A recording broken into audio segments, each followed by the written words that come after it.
correction that needs to be done in the minutes. But page 31. 31. It's on the attendance page. Can the font be enlarged, please?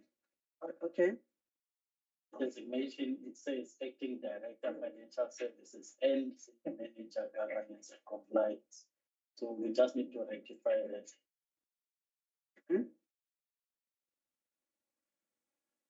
Did you get it, Tanya? Thank you, sir, for this explanation. No, don't. We are moving now to item number 6, which is the statements and communication by the Executive Mayor and the Speaker. None from my side. Executive Mayor. Good morning, everyone. From my speaker, mine is just to give an update on the bushfire that broke out last night in the Laredo area. The response teams from the municipality were deployed, as well as Everton Forestry, our local FMUs, and the Garden Road District Fire Services. They are all working together with the traffic services to ensure the end to safety. The current status is that the northern and the western lines are contained, but the southern and the eastern lines are active and efforts are ongoing. There were also a bit of a strong winds last night, which has caused flare-ups. The teams on site to monitor the situation.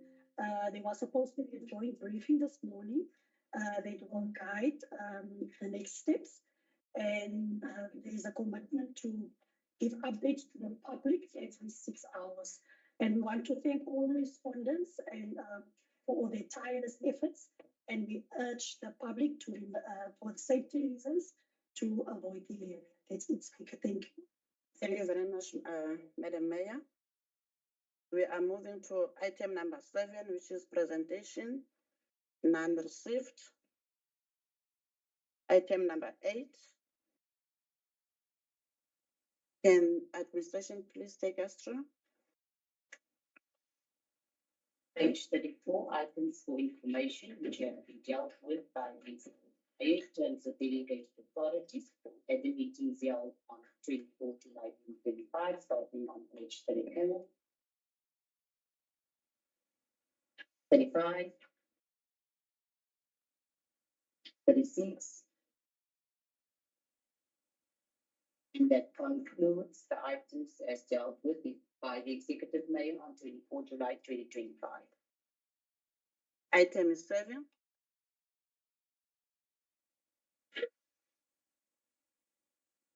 Madam Mayor. Councillor Olivier.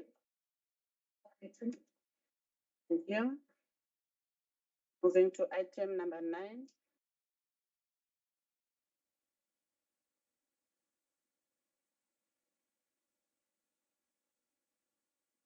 Voting of outstanding but partially implemented council resolutions. Start here on page 38, 39, 40, 41, 42, 43,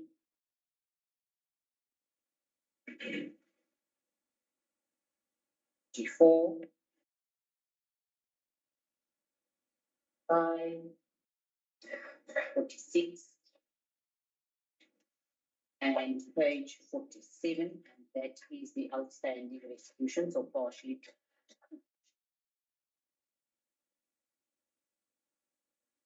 Item 7. Councillor Manaba. Thank you, Speaker. Morning. Speaker, I see that the very same errors that I highlighted in our meeting,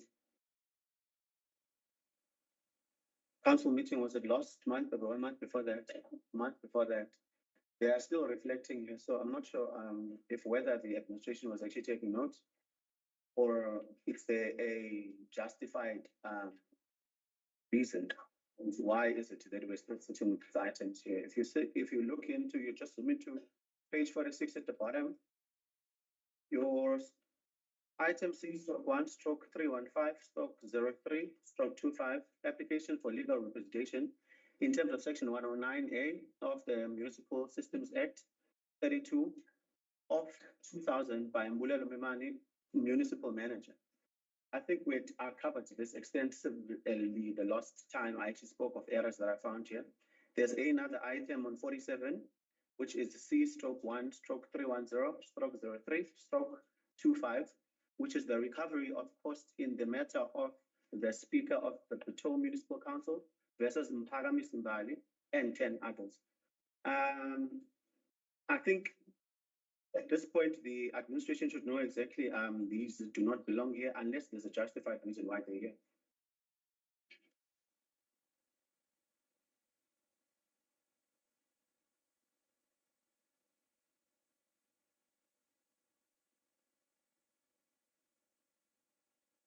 Okay. Can you speak? The item, the last item was withdrawn from the agenda. It was not referred back. Therefore, it should not lie here on the resolutions. It will be brought back in another manner, but it was not referred back. If you remember the record of the meeting. And the first item,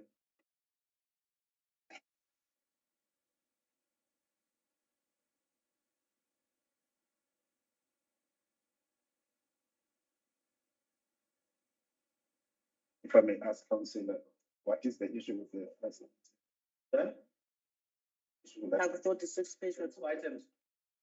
No, the other one, page 46. can call it was withdrawn. Yes, but the first one, what is the issue? Did we deal with it?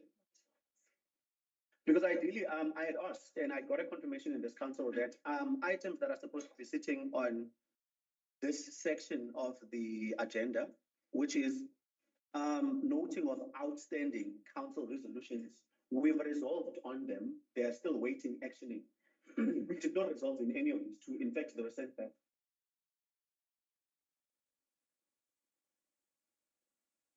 Yeah, even 46 director, it's the same. It was withdrawn as well. 46, 46, the bottom one, the item in the bottom. 7 to 8, 9. Go to 46. Samhlana, who allowed you to speak?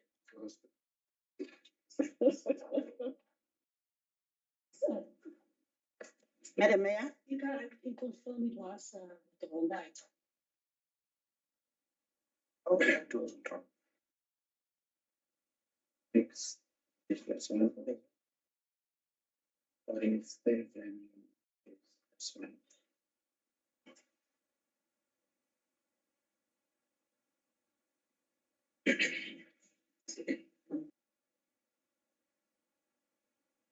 Sabanara, are you clear now? So long as we have a solid understanding that they do not belong on this segment of the agenda, then I'm sorry.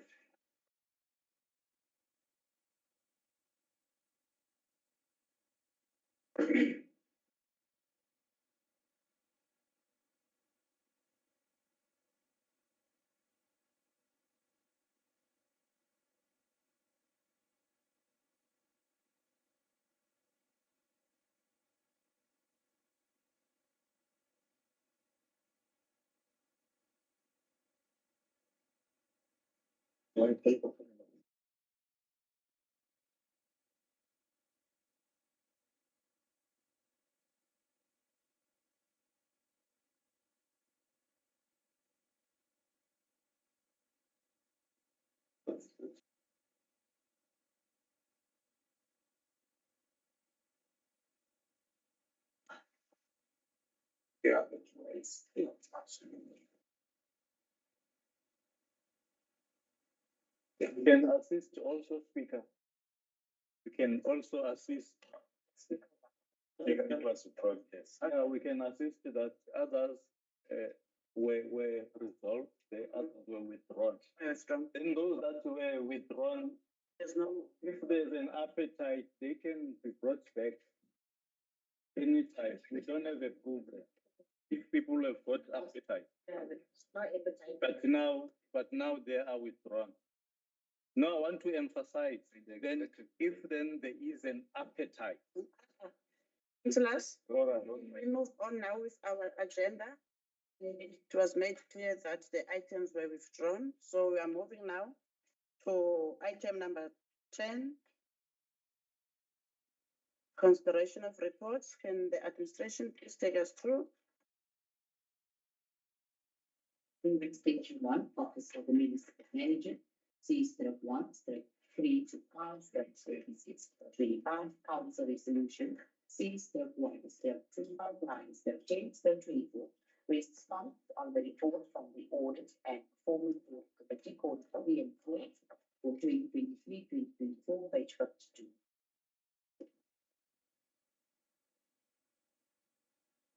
Item 7.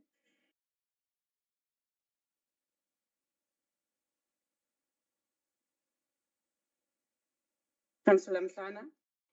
Yeah, I just want to draw your attention, Speaker, on discussions. Maybe this was a resolution, but it does not sit well with me.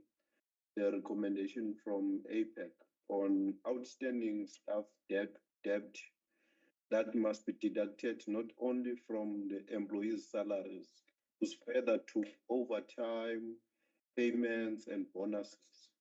I think it's too much. It's going to be too much pressure into our staff, knowing and understanding the circumstances our employees are in currently.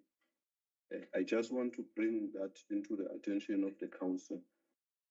But this is too much. So I'm not sure whether the unions were consulted with regard to this through the body, the labor forums. But it's just a concern that I'm raising, Speaker. Amen. Thanks, Speaker. I want to caution the council and the council. The recommendations of the audit committee are very clear and stipulated based on legislation. Last week we had a workshop here. It was said in that workshop that the legislation does not allow officials and councillors to be behind municipal account. Municipal manager must deduct those deductions, and they noted that we are making arrangements. We have been making arrangements on our side. We start understanding the situation that some of the people get employed and they were already in arrears and they are unable to pay. So that recommendation of the audit committee is in line with the legislation because staff are not supposed to be behind the. There's no consultation that is needed with the staff member or with the trade union. The legislation says you must deduct staff not to be behind the municipal account. Thanks. Thank you, Councillor Mhlana. I'm fine, Speaker. I'm fine. Thank you. Can someone please, Madam Mayor? President. I second especially that the accounting officers address all the things. He took us through to understand all those APEC matters that were raised and all the deliberations that is quoted there. So I second. Thank you. Moving to item number 11. Urgent matters submitted by the municipal manager. None received. Item number 12. Consideration of notices of motions. None. Sorry. Councillor Blanche. Yeah, it must take I'm lost now. We are in items. We are still in consideration. Okay. Tanya. For a lot of them. I think what is the names. You see, we didn't pray to.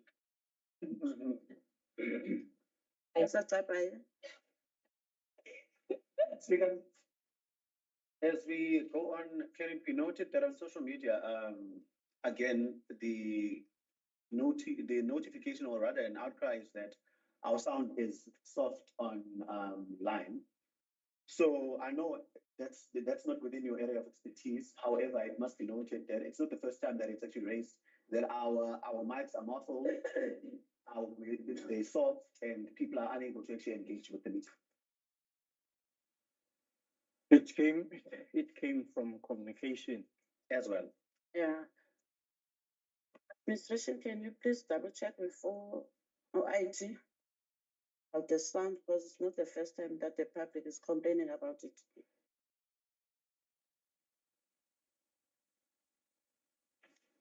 Will want to hear us. Item Councillor Tablanche, thank you for taking me back.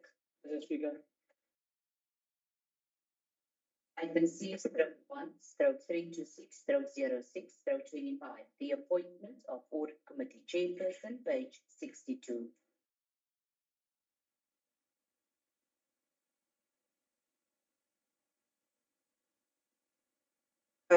Deputy Mayor? As the item is serving, I will go with the recommendation of the executive mayor that we appoint Mr. Hennessy as the chairperson of the audit performance, as well as the display a capacity of it. Thank you. Councillor Olivier? Second, Speaker. Thank you very much.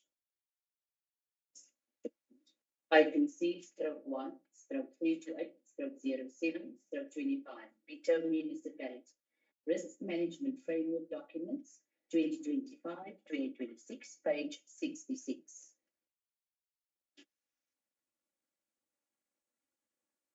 Item is serving.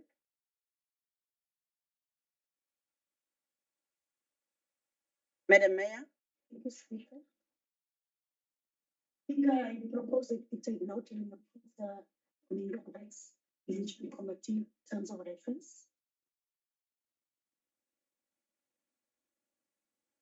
Pia? I'll second, Speaker. Thank you. Moving to the next report.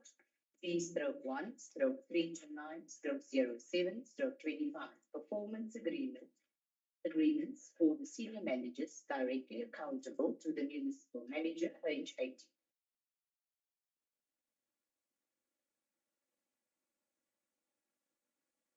Item is serving. Councillor Olivier? So I support the recommendation by the executive mayor. Thank you. Deputy Mayor? I go with the recommendation. Councillor Mangaba? Oh, Speaker, I missed the time where we used to use these mics. Because whenever I press it on, you'd actually see it going on, you acknowledge it, because I had my hand up for anyone else. But nonetheless, here we are now. Speaker, I need us to actually deal with the, let's, if we go to the background, second paragraph, let's just fix that typo there. It says in terms of section 5.3.3b of the MFMA, the mayor must, according to the document, it says unsure. However, according to the act, it says ensure. So let's just fix that typo there. Now, having to have gone through the rubric, or rather the agreements that were signed, I was hoping, maybe I'm overzealous, I was hoping to actually find, clause, or rather an agreement from HODs that over and above them missing on their bonuses when they underperform, but would like to see something beyond that. Maybe I'm overzealous. I don't see a point of us as a municipality to actually keep harboring or housing HODs who are non-performing years in a row, and especially where spending on grants is concerned.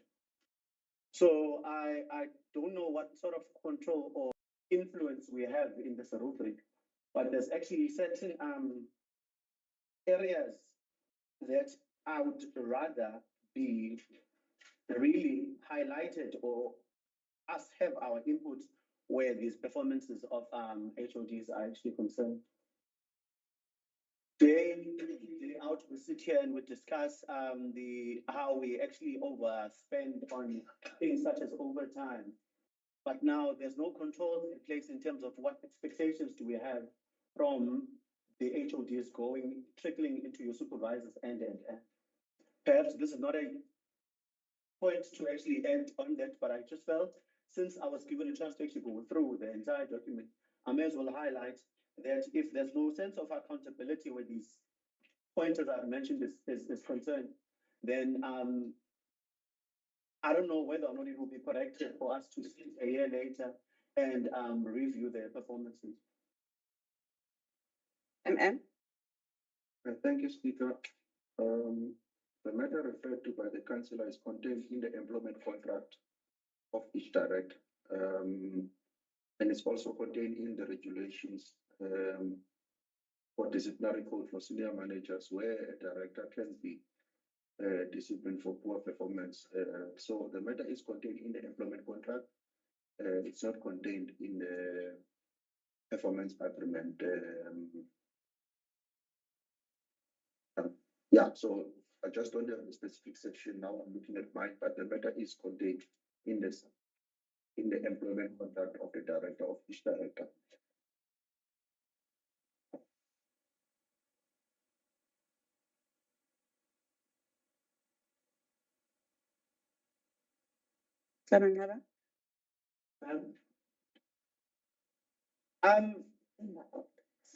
For starters, we don't sit with. I appreciate the response from the accounting officer. We don't really sit and table the employment contract of HOD, and I think that's where the greater disconnect is between the performance agreement and that, because now for me, I would think for me to be able to actually weigh your performance on a certain aspect of your employment contract, it should reflect in your performance agreement. However, I'm not a FD, I would not know what that is.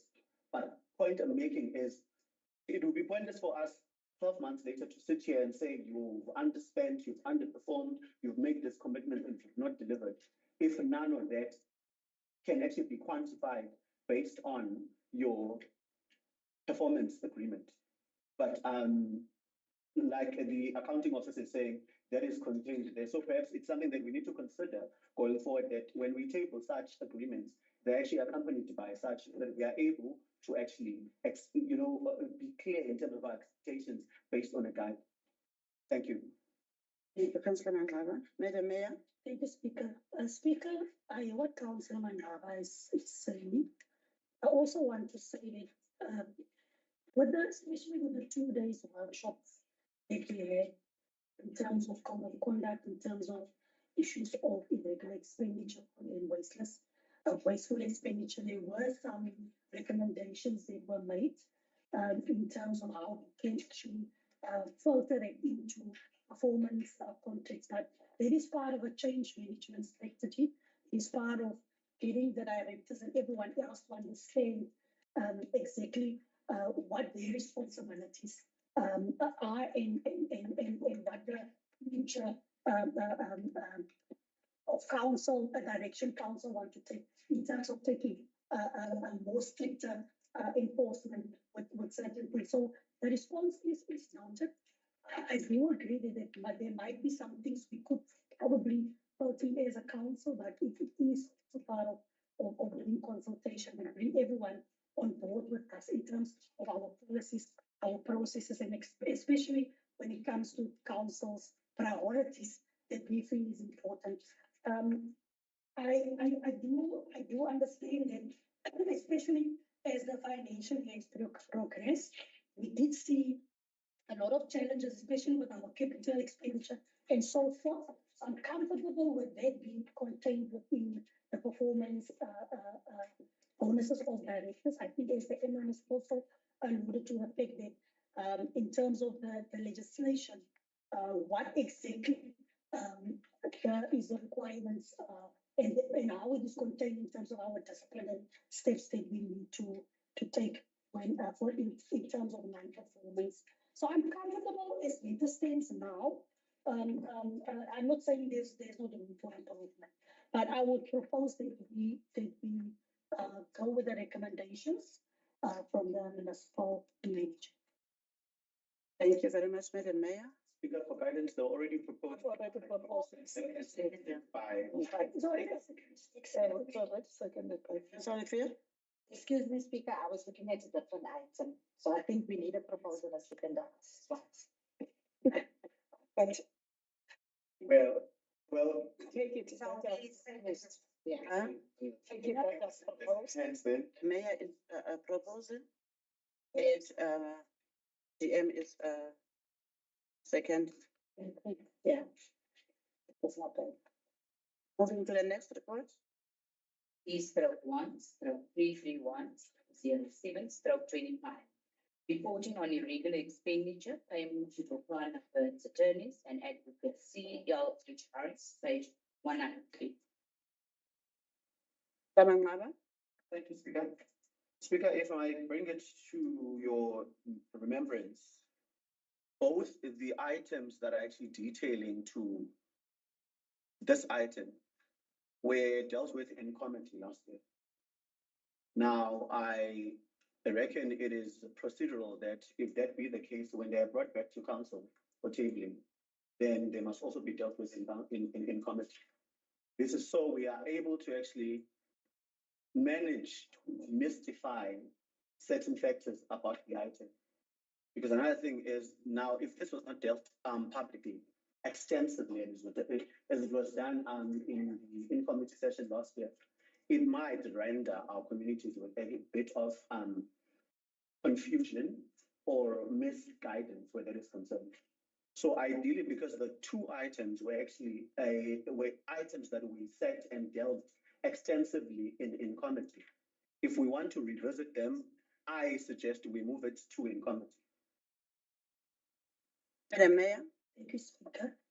Speaker, this report is to inform council about the irregular expenditure and the procurement process that has allegedly not been followed. Now, we are all aware there's a circular that guides us in terms of how we must disclose that it's separating from the issue that we discussed in committee. It's quite correct at that time, council took a certain decision, and based on that decision, an appointment had to be made. But when council took the decision, it didn't mean that the process were not supposed to be followed. But be it as it may, as with all irregular expenditure, I think the recommendation is that the matter be referred to the Public Accounts Committee for investigation, and then the Public Accounts Committee will deliberate on the matter and then refer back to council their recommendations. One of the issues that we raised in Mako was that the issue of our, like I said previously, it was raised to us the issue of the irregular expenditure that is currently still contained within our AFS. We have been informed that that figure has come down.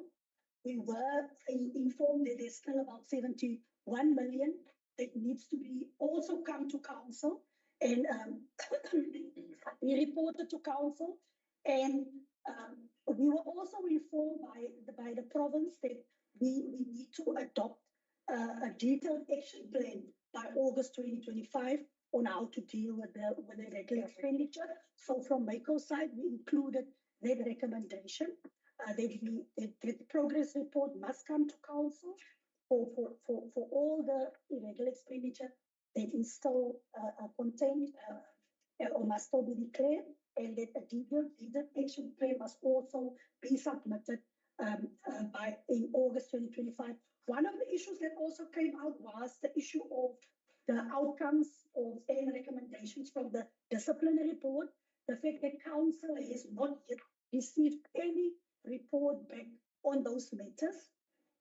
So that's why we added recommendation number 5, that the feedback report be submitted to the council in August 2025, detailing the outcomes and recommendations of the disciplinary board on all cases and matters referred to it.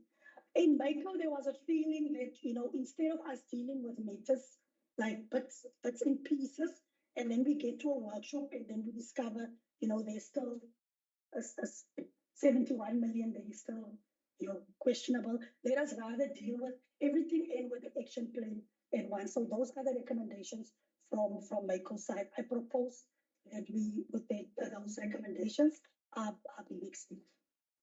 Councillor Field? I want to support this recommendation from the Executive Mayor. Thank you. Councillor Mangaba? Speaker, since my contribution was actually overridden, without actually best take a guide from legal whether or not is it an acceptable exercise that items that were dealt with in committee when they are revisited, they're actually done in the open. Clearly, it's actually done in the open now. Without that guide, which is out of the way, we need to now zoom into the recommendations. Recommendation 4 reads that a feedback report be submitted to the council in August, detailing the outcomes and recommendations of disciplinary board. Now, this is where I'm now a bit thrown off because I'm not sure if there was any part in the item that was saying there's actually going to be a DC where this is concerned. Second to that, if you read further in that very same recommendation, it says on all cases, which then begs the question, is this recommendation belonging on this item, or is it a note that we must make to MPEC that recommendations on items that were sent to them, they must be provided with such feedback when they do come, because now it speaks of all cases and not just the one in question. Second to that, yes, and matters are referred to it. So now it speaks of just matters that were actually referred to MPEC and not the item in question. So I need guidance now, either from the accounting officer or the legal manager to actually guide us in terms of how to best craft these recommendations, because now they sound like they are a conglomerate of other things that are actually not contained on this report. Mr. Mayor? I do hear what you're bringing, Councillor Mangaba. And I think in the MACO, when we were dealing with this, it came as a surprising item why items are coming in bits and pieces, piecemeal. That was the concern. Hence, then we said we can't always deal with items that comes in a piecemeal. If there are some irregulars, let they all come so that we deal with.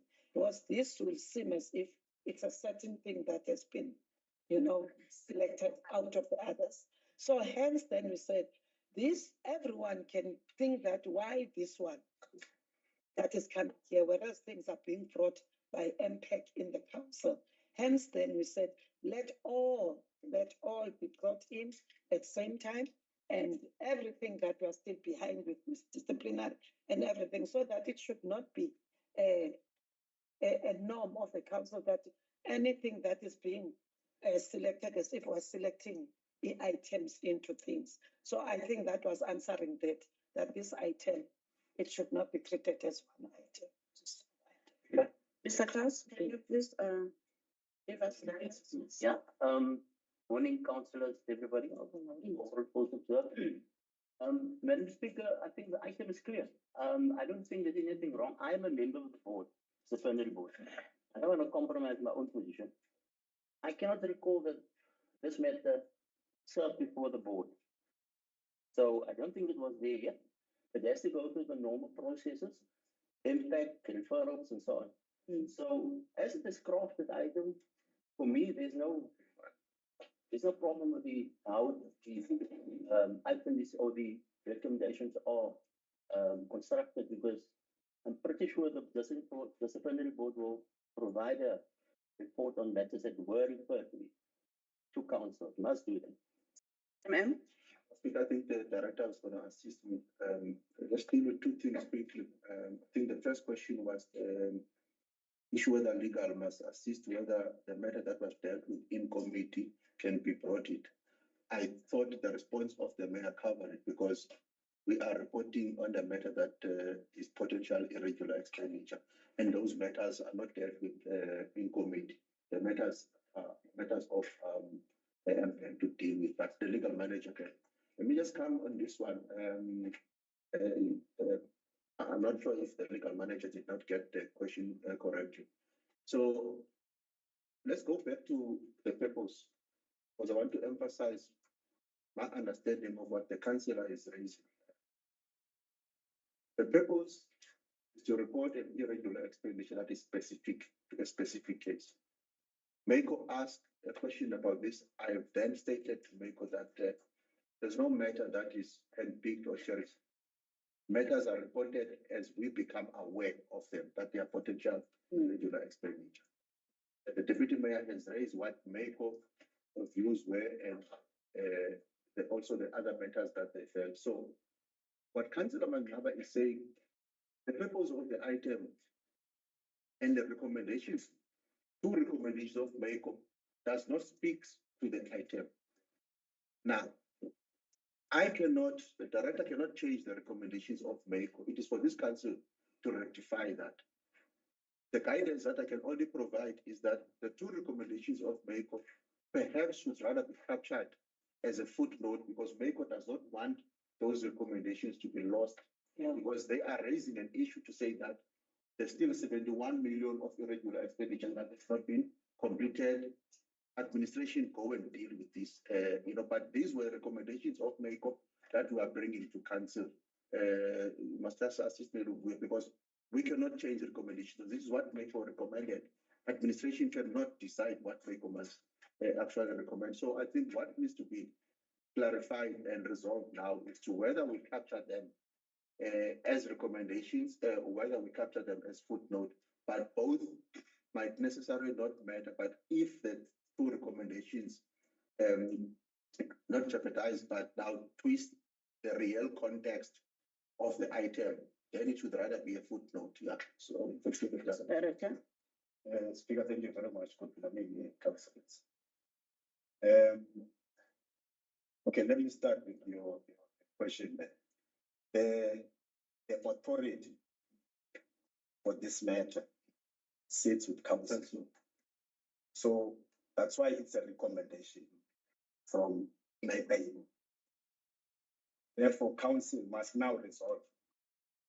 And they can resolve either to agree with those recommendations or to disagree and come up with new resolution.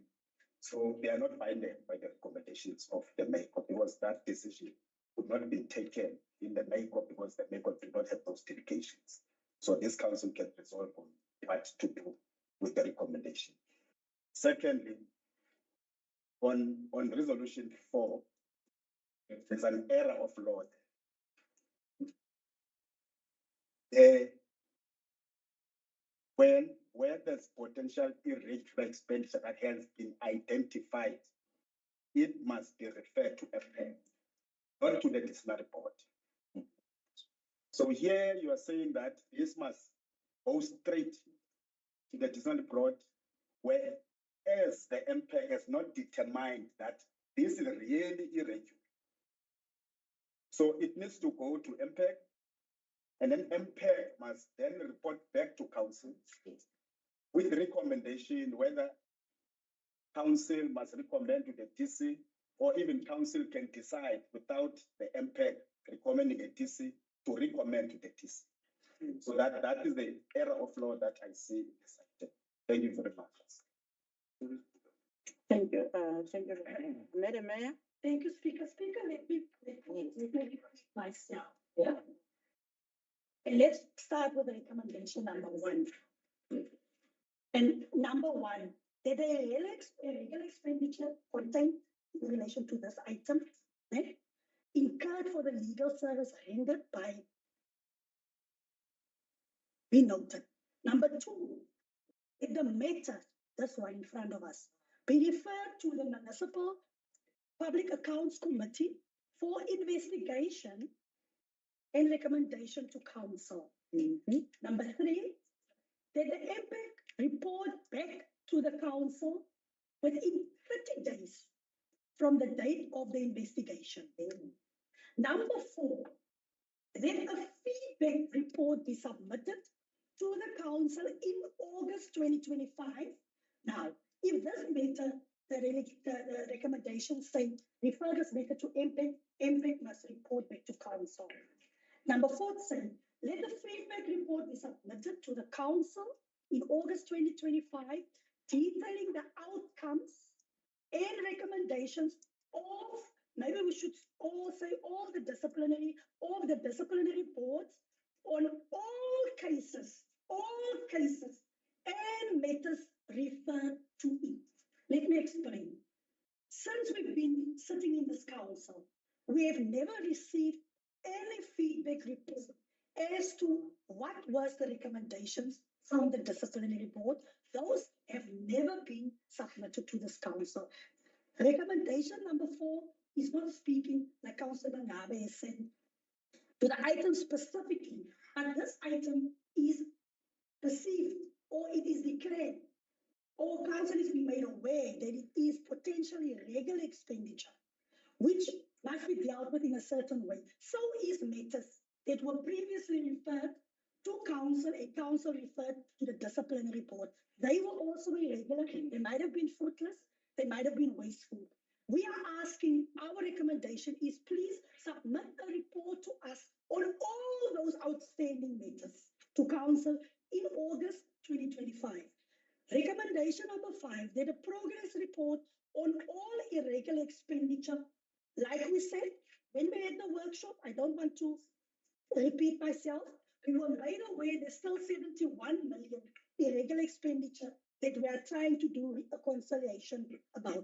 Then a progress report on all irregular expenditure. As we've been made aware, we need to adopt an action plan by August 2025.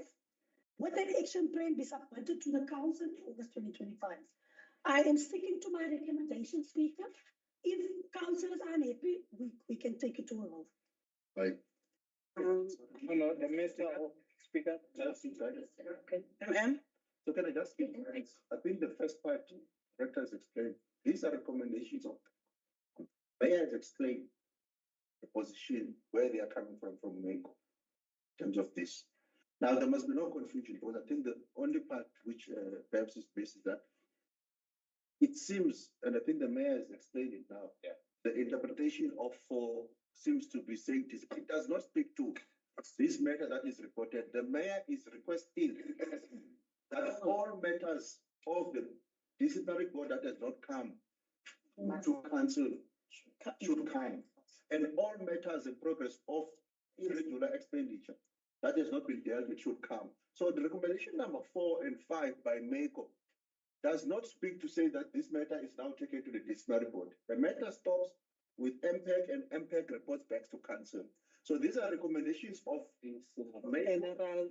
So now what's going to happen is the council must look at the recommendations of MECO and decide whether they accept the recommendations of MECO or they don't accept the recommendations of MECO. But as I explained, the recommendation, if council does not accept, council needs to provide an alternative, whether they are not forming part of the recommendation executive mayor, but they are a footnote. That's what council must determine. But these are recommendations of MECO that we cannot change as administration. But recommendation number 4, never, and in the MECO meeting, I think the mayor has explained it thoroughly now, never intended to mean that this specific reporting of this irregular expenditure is actually referred to the disciplinary board as part of the things that the disciplinary board is speaking about. All other matters at the disciplinary board that were referred to by this council, which the disciplinary board has not dealt with, those matters must come to this council. That's what is recommendation number 4 is saying, is not referring this specific item to the disciplinary board. So I thought I must just clarify that, and then council then must decide on the and how the recommendation. Speaker, thank you. Thank you, Speaker. Now, it must be noted that recommendations 1, 2, and 3, we are actually in one accord with the MECO that is concerned. And again, I must remind council that recommendations, when we resolve on them, they become a mandate that is directed to either an office or an individual. Now, if you really look at point 4 and 5, they do not live with the item. it speaks to us playing our oversight. And it's well and good that it was mentioned at Maple. Perhaps it should be communicated with the, with the relevant officers so that this information is actually made available, but it can't be recommendations. And again, if you look at just how it must be submitted to council in August. August is 2 days away from now. That's two now would beg a question. If we say all of the potential irregular and all the DC reports that have not been brought to council must be brought to council, how feasible is it that in August we will have all of that? That's why I highlight it from the beginning that 4 and 5 do not live in the purpose of the item. However, are they valid points? Yes, they are valid. Should they be actioned? Yes, they should, so that we may play our oversight. However, I still maintain they do not belong with the item. Madam Mayor? Thank you, Speaker. I propose, I think, Councillor, if you think of that, I discuss. Councillor Mhlana? Yeah, I think we, as Councillor Mangaba is stating, and the executive mayor, the mistake that we are doing is to use this item as a rider for those recommendation 4 and 5. So I agree with the municipal manager to say, let's take this and use it as a footnote instead of using it as a recommendation. Anyway, I think the executive mayor can give such instructions, because now if we go on the matter, will appear as if some of us are disagreeing totally with the item, which is not the case. So yeah, you know, we are from different school of thoughts, and now we're going to play semantics and all these things. The issue here is, should we use 4 and 5 as a rider in this item? No. Let's rather use that 4 and 5 as a footnote. Councillors, Madam Mayor, can we all be quiet? I think I've given enough time for all councillors to elaborate on this matter, and it was already proposed and it was already closed. Now, what need now to happen? We are going to a vote, and those. No, you're mistaken now. No. Listen, I want to assist. No, Councillor. No, I want to assist. I've given you enough time to speak. And when did I speak? No, all of you were speaking, doesn't matter. No, I didn't speak. No, never spoken. It doesn't matter if you have not. No, I want to advise. No, Councillor, please advise me after I've finished speaking, because you were speaking, I didn't advise you. You didn't anything. Hey, you were speaking. You didn't speak, Speaker. You did. You did not cancel on Councillors, can we now go with the recommend? Those who says they are not going with the recommendation that is coming from the MECO? No. We are not for the on a point of order. I'm not taking any hand now. I'm not taking any hand now from anyone. The matter has been proposed and it was seconded, so it is closed. But there are those who agree with point of order that we want to clarify then. No, don't even want us to clarify. We're not going to vote. We're not going to vote, first of all. The point of order, Speaker, going to vote. We're not going to vote for English. We're not going to vote. Wait. Point of order? Not going to. Mr. Blanche? Yes, Speaker, I would like to say we are not against. I actually wanted to say before you close the item. There was no objection to go to a vote. Therefore, we will not vote. 1 hour's time. Okay, tell you. If you are agreeing to vote, so the matter has been proposed and the matter has been closed. Can we please now move to the next item? Another thing, Speaker, is that when you open up for a debate, administration can. It must not be a proposer and a seconder, and then you allow us to speak. You're making a confusion. It's a confusion. 25, appointment of acting director, community services for a period not exceeding 3 months was effect from 1 August 2025 until 1st October 2025, page 216.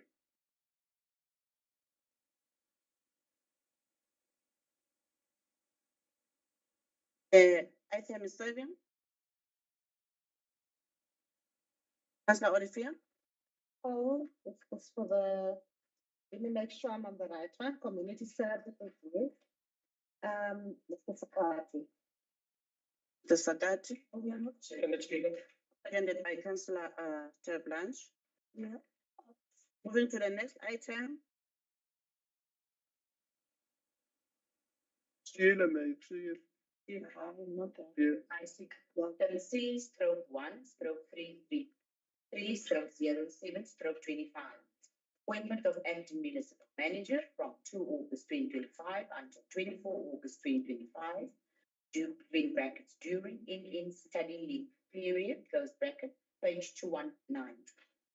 Item 7. Speaker, Councillor Mangaba. before we delve into in the item, could the directors in question, Felton and Mape, step out of the building, please? Thank you, Councillor Mangaba. Can the officials please step? You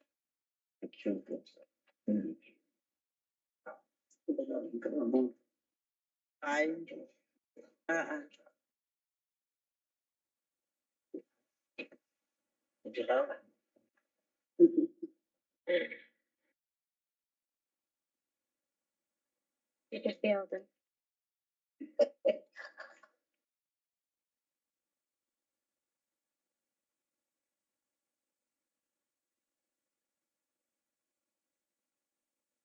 Yes. Thank you, Speaker. Thank you very much. The item 7, Councillor Mangaba. Speaker. If you look at the just requirements of the item, we can tell that both HODs actually meet the requirement.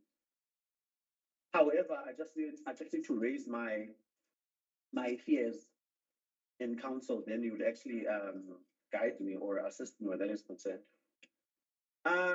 Customer pay is only 2 months of the institution. I do not question his accolade. However, like any other institution, we don't just depend on your schooling. There's dynamics that differ from one municipality to the next. I'd like to believe 2 months was not enough for him to actually have acclimatized himself with the system in general. And we are in the audit season, which will require him to actually be the CFO that will appoint him to be. I'm not saying he lacks the ability to actually juggle, but my fear is that he's really new with the institution for us to even consider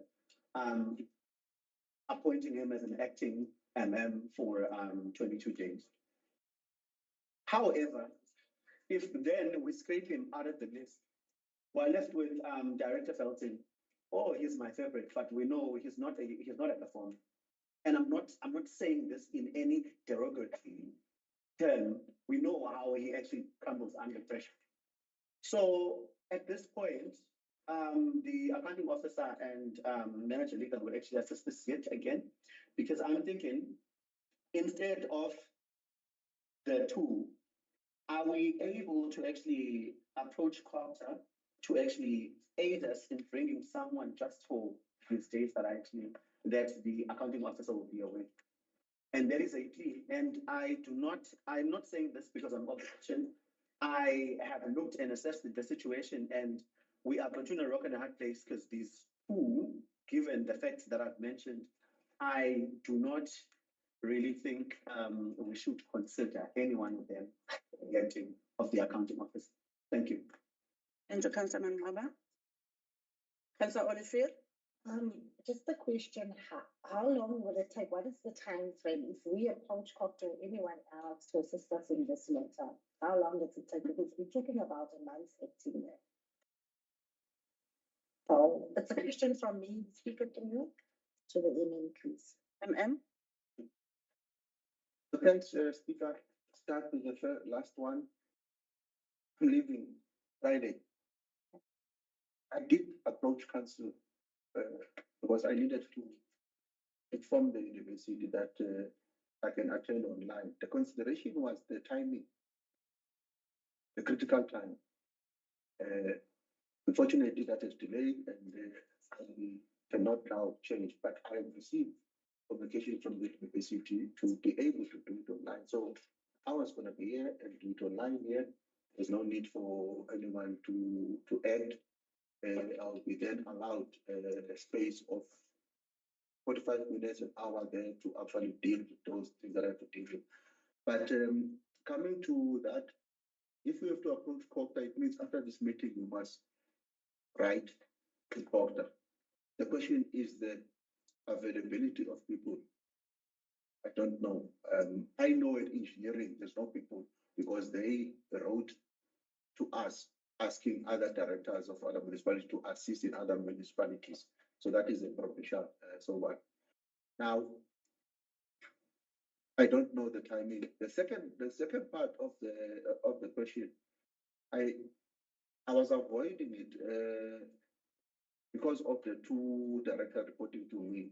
But if you look at the critical time that we are in now, the CFO might be 2 months here, but most of the work that the accounting officer is dealing with now is information in relation to the annual report, which the governance office provides, but that most 80% of that information is coming from finance.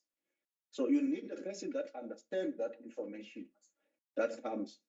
The only because I spoke to both Chris Mapei and Director Felton yesterday. I said it's not for me to determine, it's council that will determine. Should it be Chris Mapei, the only thing I would ask for council is that on the 30th, sorry, is the 31st, ending on the 31st. So on the 30th or 31st, you must not act on that day because you cannot prepare the apps and sign it off. So I will need to sign off the financial statements. It's just only that day. But the critical period now, if I were to give an advice to council, I would say Chris Mapei must act because of the critical time. Yesterday we had a extended management meeting, and most of the matters that dealt with there is matters that are related to the preparation of the process. So he would be able to do the CFO matters. It's just the oversight and quality of that work, of that financial statement, which must be signed off by the accounting officer and submitted to the audit committee. The dates that they gave me yesterday, I think was the 30th or the 25th, it must go to the audit committee. So even if Mapei or Vita is acting on the 25th, I must be in that meeting. It was highlighted last week in the workshop. I have to be in that meeting of the audit committee to take the audit committee through the financial statements. So it's for council to decide, even if it's Victor who's acting, I'm on study leave, but I have to compliment and support Victor in terms of that responsibility that he has to take. Whether it's Mapei or Victor, I have to supplement and complement them. So I'm on study leave, but I've got specific hours that I have set aside to actually engage with the person that is acting and be able, because you only need somebody that has been able with experience to run this process of August up until end of August. From September to November, it's everyone because the audits everyone. But for this critical period, it's somebody that understands that whole process and the value chain, not only on the financial reporting, because you also report on non-financial information. So Chris Mapei would be much technically better than the engineering person for this period. That is my part. Even if it's Victor, I'll be able to guide him because I would be in any case communicating with that person that is acting as an accounting officer. Thanks to. I hope I've answered Councillor Oliphant. Question. Madam Mayor. Deputy Mayor. Thank you, Speaker. One, I always have this question that I'm stuck at. I think from these trainings that we were getting from MPEC, that how can a CFO also acting as an MM, but the AC is that he becomes a chairperson of. And after the tenders have been awarded, they must be signed by the MM. How can a person becomes a referee and becomes in the player? I always said that, and I would love this council to answer me on that. But that can we make a safe goal to act?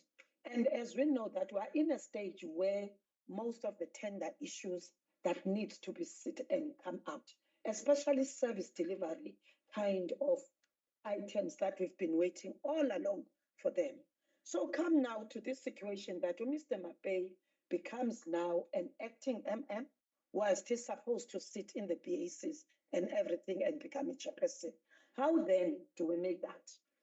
That comes then to my mind to say, the same way if we can go and ask from COGTA to give us somebody, how about we don't ask for a waiver? This whole thing of a 1.2 billion kind of a financial we have, it's now.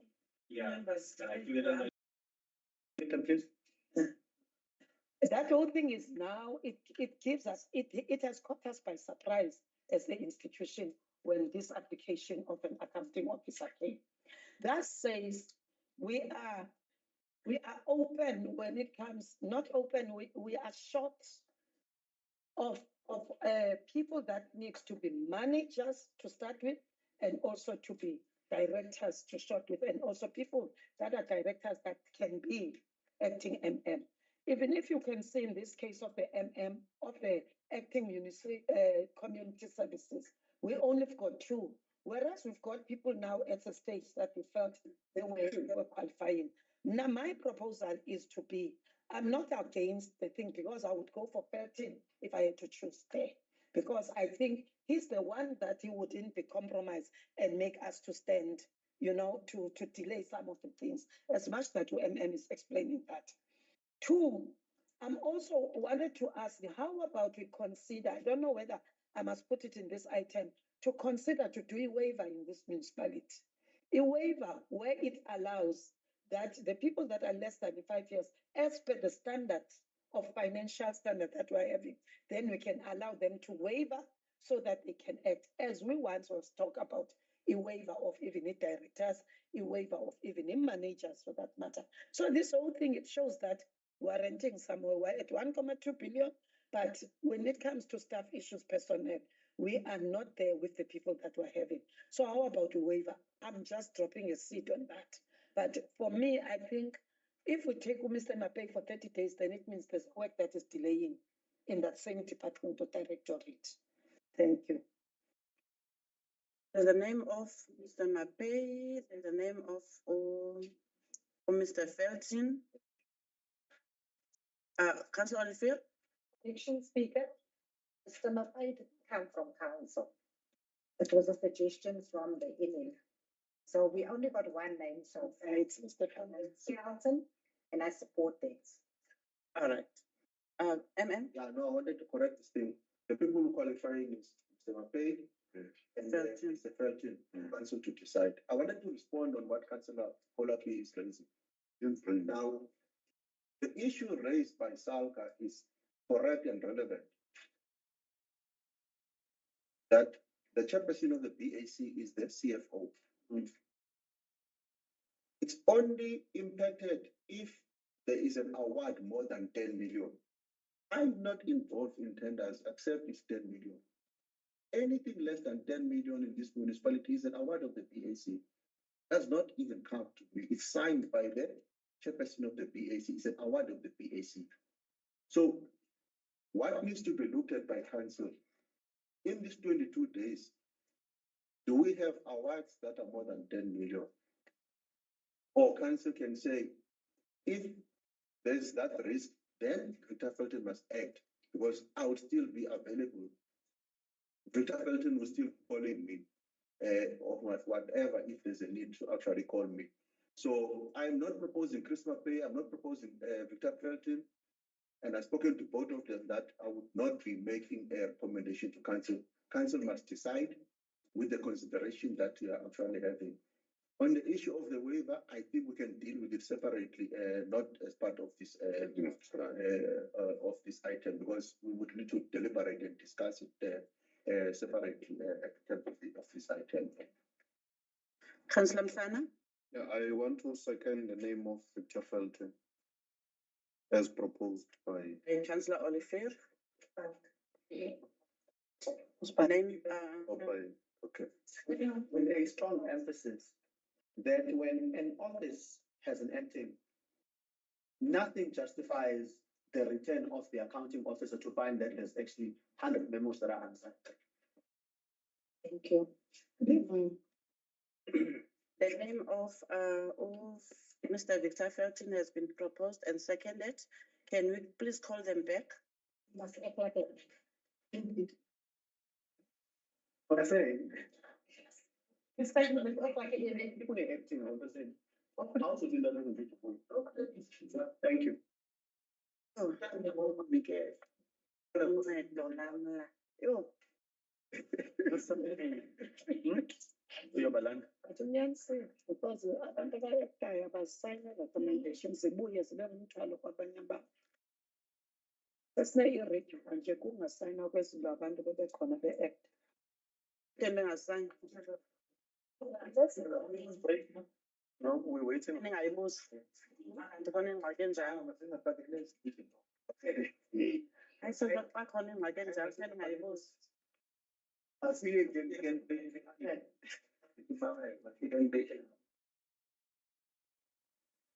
Baloyev, nizenenye, You can look, that's great. nizenenye.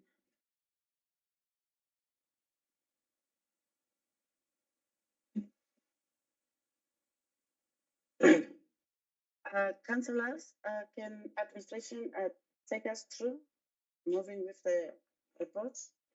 Stroke 1, stroke 334, stroke 07, stroke 25.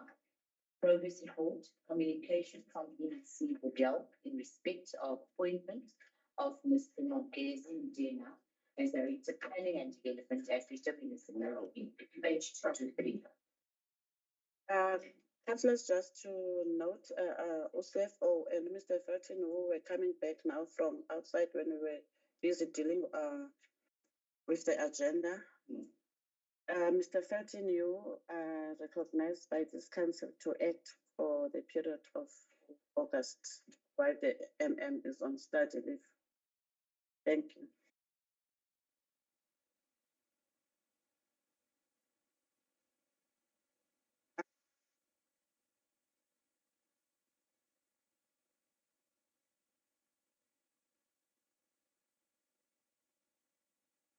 Administration, item 7, councillors.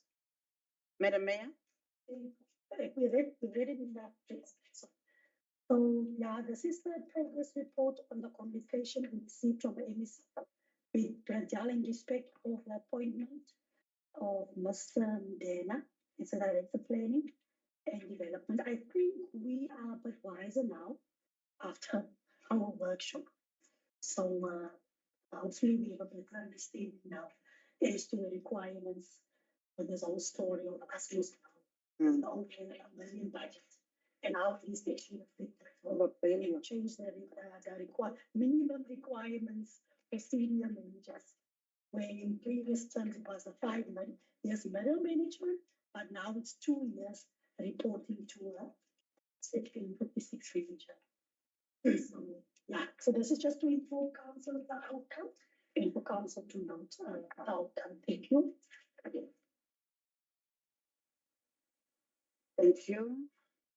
The item has been proposed by Madam Mayor, who's seconding it. Any seconder? Seconded by the Deputy Mayor.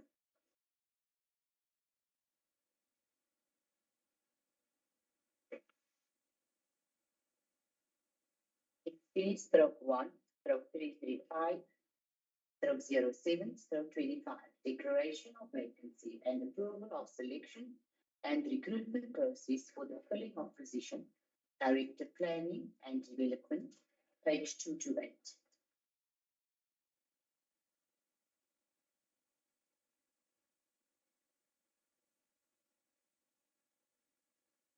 Item 7.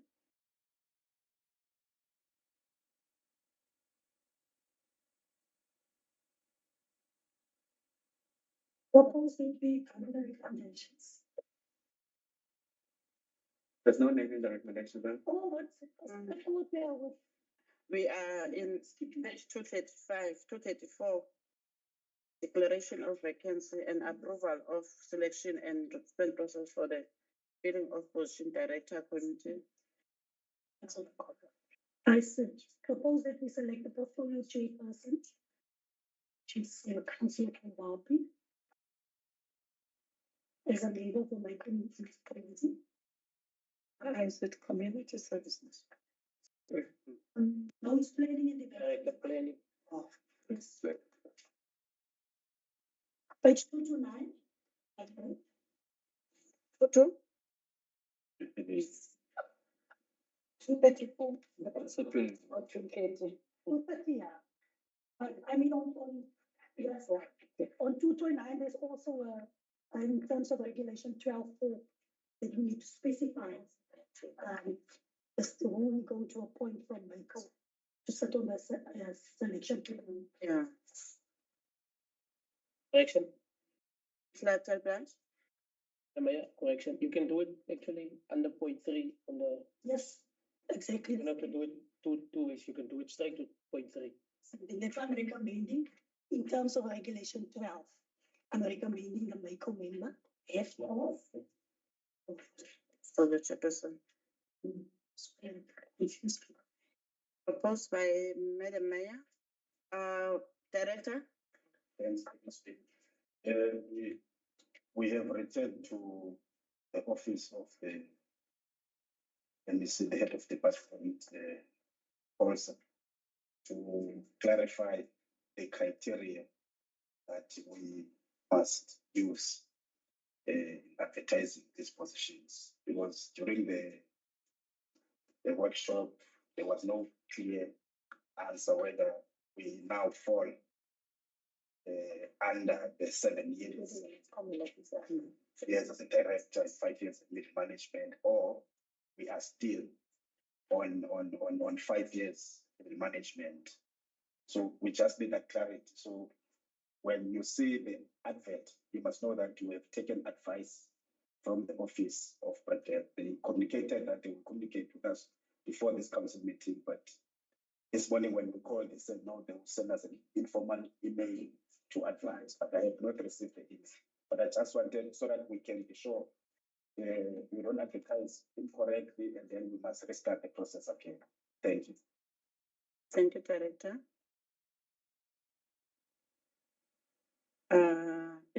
Councillor Olivier, Seconding what the mayor suggested. thank you. Moving to the next report. Item C/1/336/07/25. Declaration of vacancy and approval of selection and recruitment process for the filling of position. Director Community Services, page 234. Item 7. Madam Mayor, it was the one that you also selected Councillor Olivier as the chairperson. Post council on the feelings. Councillor DM? Second. Councillor Olivier? If you read 3AB, the member of the mayoral committee and portfolio head of planning and development. Development, yeah, must be. So we need to change that to portfolio head of community. Thank you, Councillor.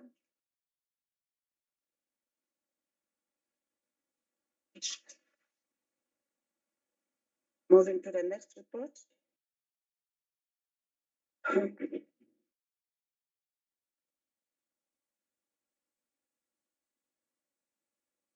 Item C/1/337/07/25. Report response to motion of questions, 3 brackets, 13.9, illegal structure on Earth 156 and development on Earth 9170, page 237.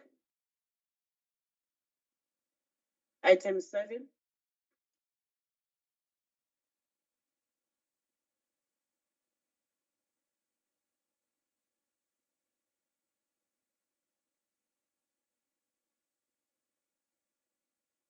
So and take us through. Sana Mnaba? My hand is not up. So kaloku. What is this? Okay, so. Councillor Swift? Speaker proposed regards the recommendation. No, guidance, leader. Mm. The councillors put the motion on. Must record the motion here. There's a motion. So the one that moved with the motion must move from the motion here. Then, the motion of response, and then the response is submitted, and then they can then state if they are satisfied with the response or further debate. Was it not supposed to? So, or the councillors can say that I submitted is answered, so they are satisfied, then you can move on that notice. No, it was raised by the council. Speaker, not necessarily. The reason why I opened for this to actually unfold how it unfolded. Never in council have I experienced where a motion of questions is actually listed under a certain office. We move to motions of questions, then I'm given a chance to actually read into record. Now, since this one is an item I was expecting to be led into it. Experience like this. In your 15 years, it's understandable. I'm saying in my 4 years, I've not. We have experienced that under other rule. No, Speaker, Bye-bye. I think the municipal manager explained it the way it's supposed to be. You give over to a councillor that came with the motion. Say, I thought his hand was raised up and he was the one who submitted the motion. So Then you must give him an opportunity to present the motion. Nonetheless, we have seen the answers are. I must read it on record. Let's go for it. Dear Councillor Busafin, subject, motion of questions, illegal structure on ERF 156 and development on ERF 9170. I, Councillor Samkele Manglaba, hereby give notice in terms of Council Standing Rules of Order by law of my intention to pose the following questions at the next ordinary council meeting or special council meeting. Over 30 years ago, a structure was erected by the landowner on ERF 156 prior to obtaining the necessary building plan approvals from the municipality. In contravention of applicable planning and building control regulations, in 2016, a court order was obtained to have the landowner demolish the structure, and this council resolved to demolish the building and recover the costs from the landowner. On the 31st of March 2025, an item was tabled before council concerning the completion of tender processes for the demolition of this illegal structure. Subsequent to the demolition, it has now emerged that a developer is erecting a new structure on ERF 156 and extending construction activities onto an additional portion of ERF 9170. This development raises several serious questions regarding legal compliance, municipal oversight, and transparency in municipal land use and property disposal processes. Accordingly, I submit the following questions for written response or tabling at the next council meeting. Question 1. Were building plans for the new structures ERF 156 and the affected portion of ERF 9170 submitted to the municipality? If so, on what dates were these submitted and have they been approved? 2. Were the prescribed fees for plan submission and approval paid in full? Please provide council with proof of payment and receipts where applicable. 3. Has the portion of ERF 9170 that is now under development been officially sold to the developer or the owner of ERF 156? If so, please provide council with documentary proof of the transaction, including the sales agreement and proof of payment. 4 was the disposal or sale of the portion of F9170 conducted in accordance with municipal asset transfer regulation and supply chain management policy. 5. Did the proposed disposal of F9170 follow the proper public participation processes, including notice to affected parties and public comment period? If so, when did this process take place and what were the outcomes? Please provide all relevant public participation documentation and council resolutions. 6. Has any subdivision, consolidation, or rezoning process occurred involving F9170 and F156? If so, please provide council with the relevant planning application notices and approvals. 7. Lastly, though not least in significance, what enforcement actions, if any, have been taken by the municipality against the original illegal structure from F156? In light of the above, clarity and transparency are urgently required. Council and the public must be assured that all actions taken in relation to F156 and F9170 have adhered to the required legal and procedural standards. I request that full written responses with supporting documentation be provided to council and tabled at the next ordinary council meeting.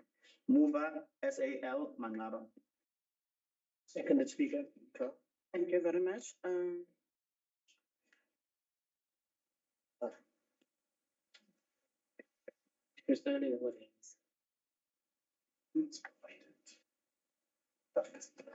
Now, Speaker, if you really look at the item itself, beneath the background and discussion, there's been answers that were provided, which then begs the following follow-up questions on my end. If you really read the answers that are actually contained in the item itself, you'd realize that it is clearly communicated that the additional app, which is 9170, was to be sold to the owner of F156. However, this was not done. And this recommendation was actually taken in 2001, following the press scripts of 1978, which now begs the question. Yeah, that's wrong. We are now sitting in 2025. And when we ask about these portions of land, we are referred to ordinance of 1970 something, which does not speak to our disposal policy that came into effect around 2008. Speaker, our communities have open land that could easily be used for developments for the youth, job creation, and businesses. But our people are unable to tap into the use of those lands because you get to be referred by this municipality to an item that was actually given in a particular year where a sale was supposed to have been made to a certain owner that was not done, and that land is actually vacant and open. Which then now brings another conversation that we as the municipality, we need to be guided by the legal fundies on what sort of expiry there is on items around disposition of land if that land is actually not in use. Because we can't afford to have owners who are set to be owners of this land or lands that are supposed to be transferred to them with items dating as far back as 2001, but there's actually no action between now and then. There needs to be a structure at which we are able to expropriate such land and put it to use for developments of our communities. Because now at the moment, if I'm going to ask, if then that additional portion was not sold according to the books to the previous owner of F156, the current owner, do they have access to that land as well? Are they now going to be prioritized because now they will be owning F156? There should be a clear guide where expiring around disposition of land that is actually not sold to actually go about, so that we can actually focus on using and maximizing the use of these areas in developing our communities, bringing about job creation, bringing about spaces for businesses, instead of using these spaces as spaces that are harboring illegal activities. Thank you, Speaker. Thank you, Councillor Mngaba. Can you take us through? Mr. Harike? You can go before. Thank you, Speaker. The councillor has asked about the validity of a decision of 2000. So, as to how does that relate to the gas regulations of 2000? Understand the question. In my own way of understanding the law, is the law does not apply retrospectively. So if a decision is taken at a certain time, the decision is valid for that time. If a law changes afterwards, there's whatever future applies to future. That is the short answer. I think the manager of legal services can also assist us if there's further questions on that. It may be an idea. I think from my side, that is my answer to that question. In terms of the use of that property, I don't know if the councillors are aware of exactly which portion of land it is. When you go to this property, there's a gate at the property. And behind that gate, it's been fenced off for the last 30 years. Behind that gate is a portion of about 300 square meters. It's actually a portion of unclaimed land. It cannot be used by anybody else, including the municipality, for anything else. So it is not a property that could potentially be made available to somebody else for another purpose. Because of its situation, right next to that property, it loads part of Singapore. It cannot be used for anything else. That is just background in terms of the reality of that. Thank you very much. Thank you very much. MM? So, Speaker, seeing this item, social media comments, I would want to request through you, Speaker, that you don't tries and arrange for councillors to go on site. It will give you a clear, better picture if you're on site. Because what is talked about is as if, even from people, as if we're giving land on the signal hill on top, people are going to be blocked on the outflow. So I went to try and understand where is this piece of land that we're talking about. So I would maybe ask that Ludon arrange with councillors as they are available to go and see. The land is not sold also. I just want to correct that. I'm sure the public will be listening. The land is not sold. The person who bought that F156, the new owner, has made an application in terms of the normal process. That application is being dealt with. There's no decision made to date now. So it's been dealt with in terms of that process. It's advertised, but there seems to be a confusion that is created as if now this land that we're talking about is there at Signal Hill on top. So that's why I'm asking that, it will assist councillors to actually go, and then once they review the land, and then they can then follow up on the matter. But I think we've tried to answer the questions as thoroughly as possible. I'm covered on the first issue that council resolution unfortunately stands if it was taken those years ago, so it does not change now. Councillor Mangaba? Speaker, I'm not covered. Based on when we sat in council, we decided around the demolition of that structure. I know the amount was actually around 4 million that was actually going to be spent on just demolition, right? And those monies were actually going to be expected from the owner. Now, what is the guide now that there's actually a new owner? And then again, going back to the resolution of 201, because I need us to actually get to a level where we are able to actually take back land from people who have not used land that was actually given by council. But I need to be guided by legal prescripts where this is concerned. Because we are now sitting with a situation even at, is it Council or Plettenberg, where we are unable to actually collect on lands that are on landowners that are actually situated there, because most of them have not used the land since an item was actually a resolution was actually made around certain lands. We need to get to a level where we are able to say there's an expiry with regards to a land that was given to a councillor Punki for this much time and she's not used it. We need to get to a level where we must expropriation just for the betterment of communities.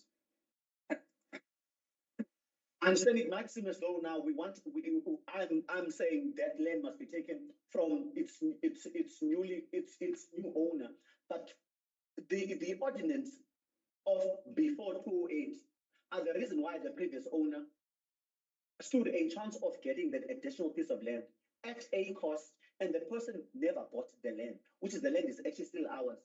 There is no confirmation that with the new owner now that they now qualified to actually purchase off that land as well. Because that purchase, in my understanding, it should be made for everyone that's sale. Because at the end of the day, this is a new owner. That item did not speak to this owner, but spoke to a previous owner. Meaning now the new ownership should speak to the regulations or policies that were actually adopted since 2008 and not the ordinance of previous years. So I'm still unclear where that is concerned, and I still need to understand now where demolition, how far are we in terms of that, and whose spending will actually cover the demolition of 4 million. And Nailula, Speaker, the land belongs to the municipality. The land was not given to the previous owner. It didn't buy. The new owner didn't buy. The new owner is approaching the municipality for the purchase of this land. The municipality is advertising for the public, telling the public that there's somebody interested to buy this land. Here is the process that needs to be followed. Make your comment and submission. So the public will then comment and say, no, we don't want this land. It belongs to the municipality. Council must make a determination to say that we don't want to sell that land at the time when the item comes to council. What has happened now, we've been approached. It has followed the process in terms of town planning. The item will definitely come to council. Sorry, the tribunal. So the tribunal must then make a determination in terms of that process. So the land belongs to the municipality. So that's just the part in terms of that land.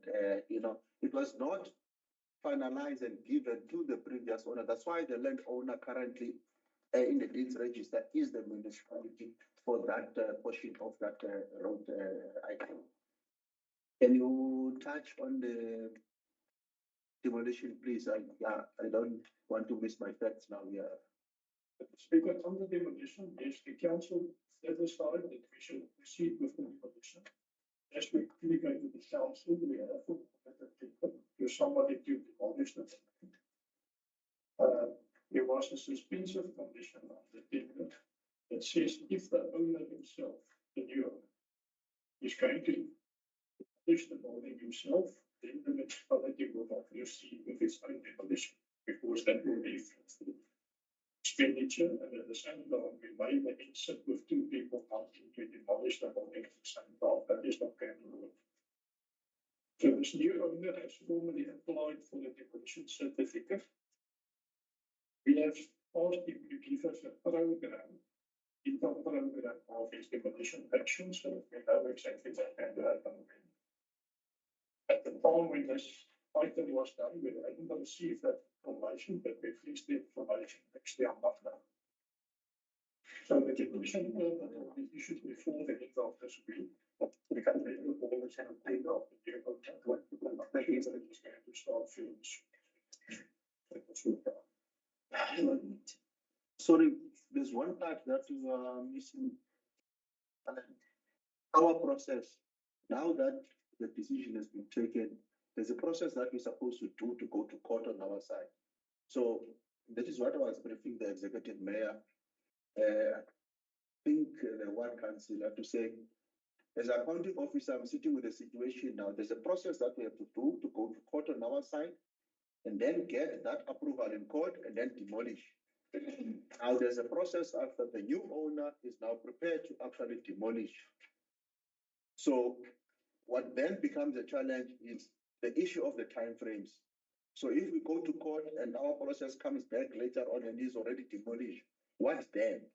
So this is the situation that I thought, I should highlight for council as well, in terms of this. So that's why we are giving this, because we wanted to understand from that program and see which program is going to demolish, because there is a process that we have to follow and the panel is appointed now.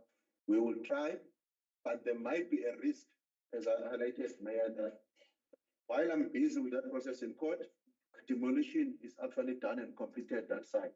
Then you sit with the challenge, but you must not construe and misunderstand what I'm saying as if I'm saying we are giving permission or we are giving authority. The property belongs to that owner. So it's not a municipality involvement to say we agree or not agree is due in terms of the demolition. So I thought I must just highlight that challenge that I had when after we awarded the tender. Thanks. Speaker, thank you. Speaker, I've been involved with this matter for quite some time. And I think the issue now is the court order that was made in 2016, or I think it was in 2016. There was a condition which the MM has just referred to, that the parties should take the issue back to the court to assess the quantum and whether it is fair. So with the circumstances as they've developed now, I think the matter has actually become moot because it is now the owner, and the owner, I don't know what the quantum of the owner's tender was or if he is even going to submit the tender. At the end of the day, the place will be demolished, and I don't think there would be a need to assess it, the quantum of the cost of the demolishing, because that would be, it's not going to be an issue between the parties anymore. So I think it is overcomplicating the matter now if we want to go back to court, and it's just adding cost to it. The mayor. Thank you, Speaker. Just a point of clarity from my side. I heard Erika talking about the demolition order. The owner is going to apply for certificate. I want to understand, did the municipality not advertise at some point? And did we not go through a process to award someone to do the demolition? And what has happened to that process if the owner now is busy with his own business? Before you answer, before I can allude another question. We don't go through the tender process. We don't award the tender to somebody for the demolition. So we've imposed a suspended condition. Of course, we've heard that the new owner was interested in demolishing himself. So the tender was awarded subject to the condition that the new owner does not start with his own demolition before our tender starts with the demolition. So if the new owner now undertakes the demolition itself, we will go back to the other who was awarded the tender, and we will just say that we're not going to proceed with that. That's the other focus. Let me explain this thing. This is what the offer the missing. Then there's awarded, no issue there. The issue here is in that court order, we are required, we've awarded the tender now. So we're required in terms of that court order to go to court, what do you call it, Alan? To get the decision of the court in terms of the court. So by the time we go to court, which we can do, by the time we go to court, the question I'm sitting as accounting officer is, what if the owner is demolished? What is the purpose of that when we arrive? Because the court then says that what you are talking about is already demolished.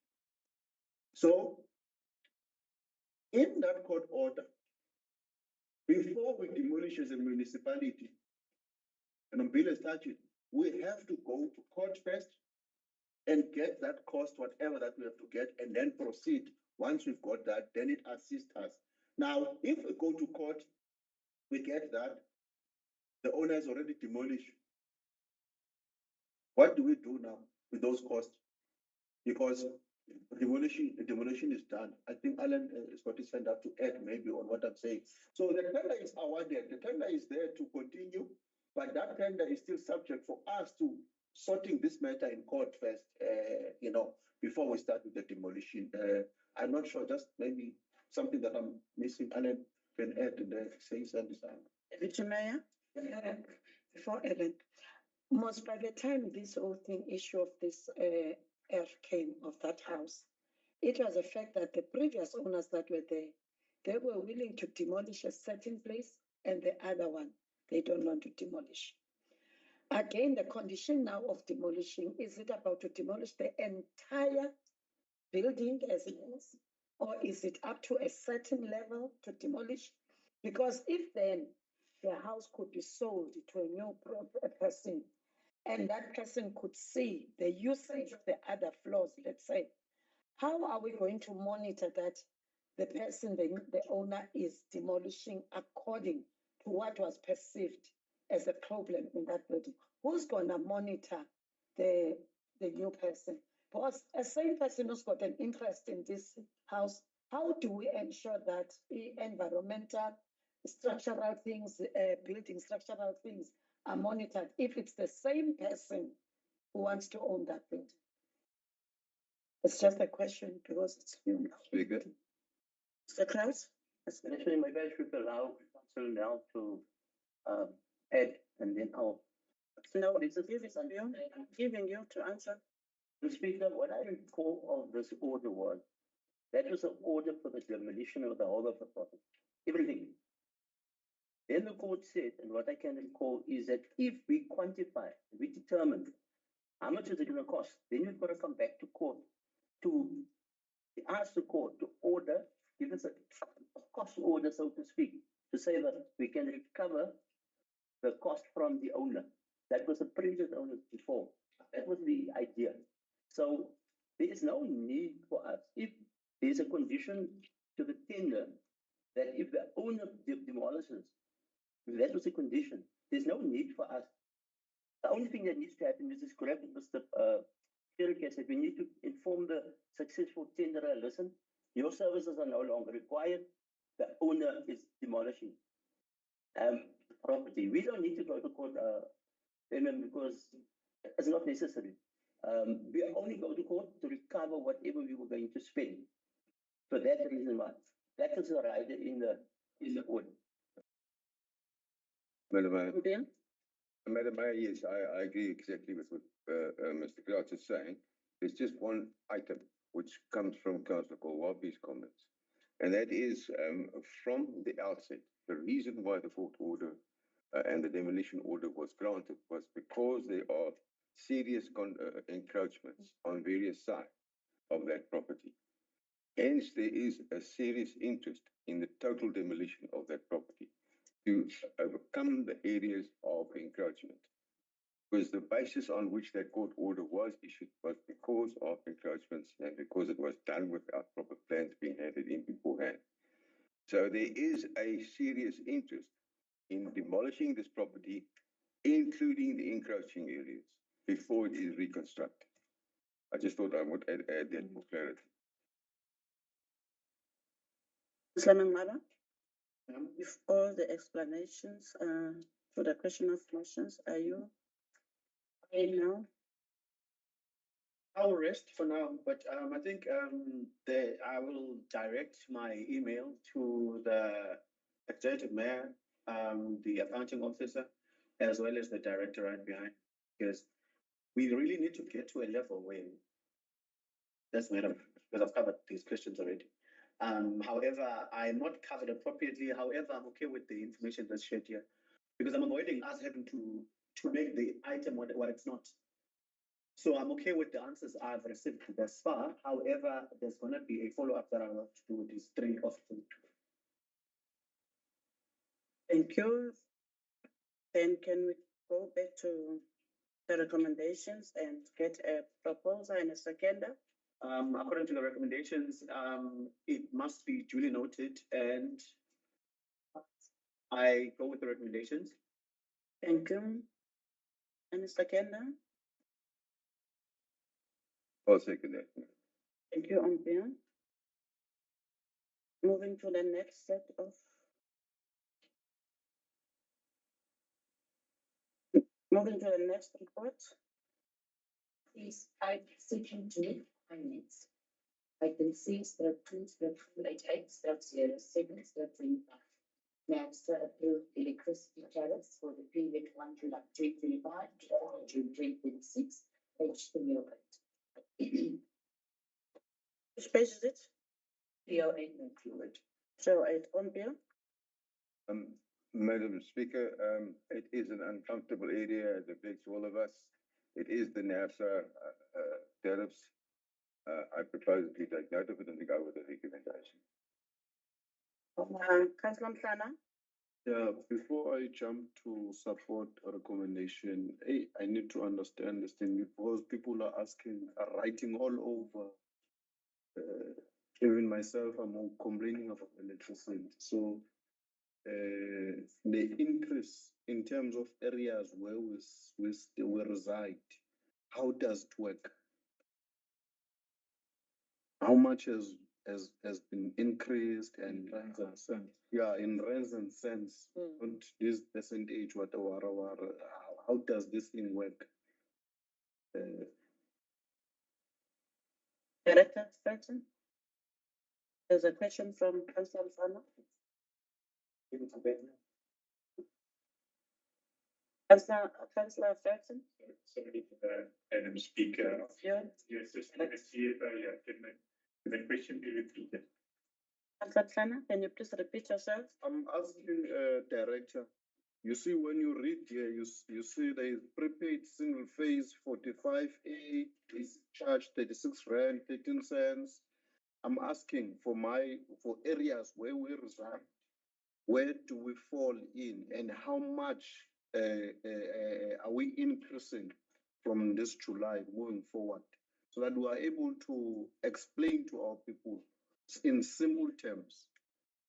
Speaker, it's very good that when we submit a support nurses, obviously they agree to what we can charge the public.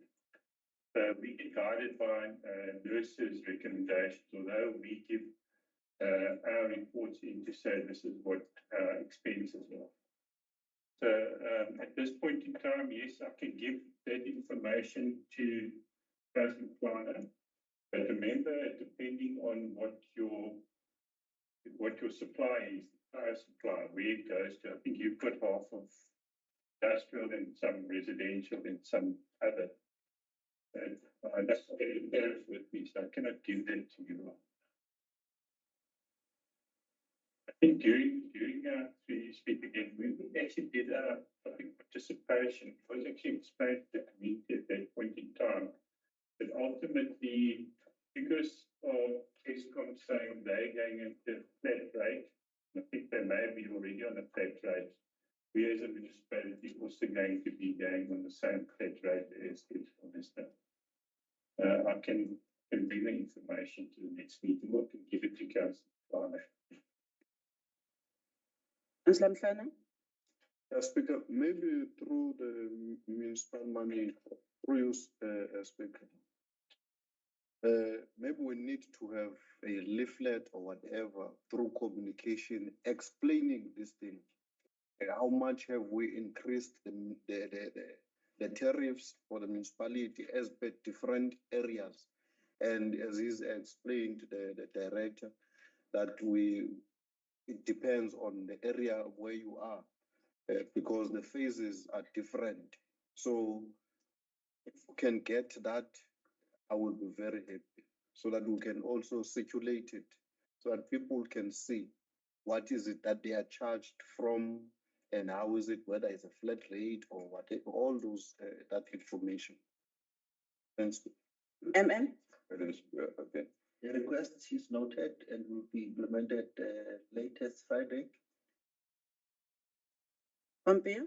Thank you, Madam Speaker. I think I've been covered now that the members made the comment because I wanted to support the request from Councillor Mslana. It is a very complex matter because there's all different phases and different amounts for different phases and different classifications. So it is a complex matter, and I think a pamphlet or a engagement with the community, because there are many questions coming from all quarters of the community. So I think it would be advisable. And I would want to suggest, I know that Mr. Lotter has a very good grasp of this, and he was involved in many discussions with NASA and has a good insight and understanding of it. And he would probably be ideally positioned to assist. Perhaps I'm not sure whether Mr. Mapai has had that same experience in his past.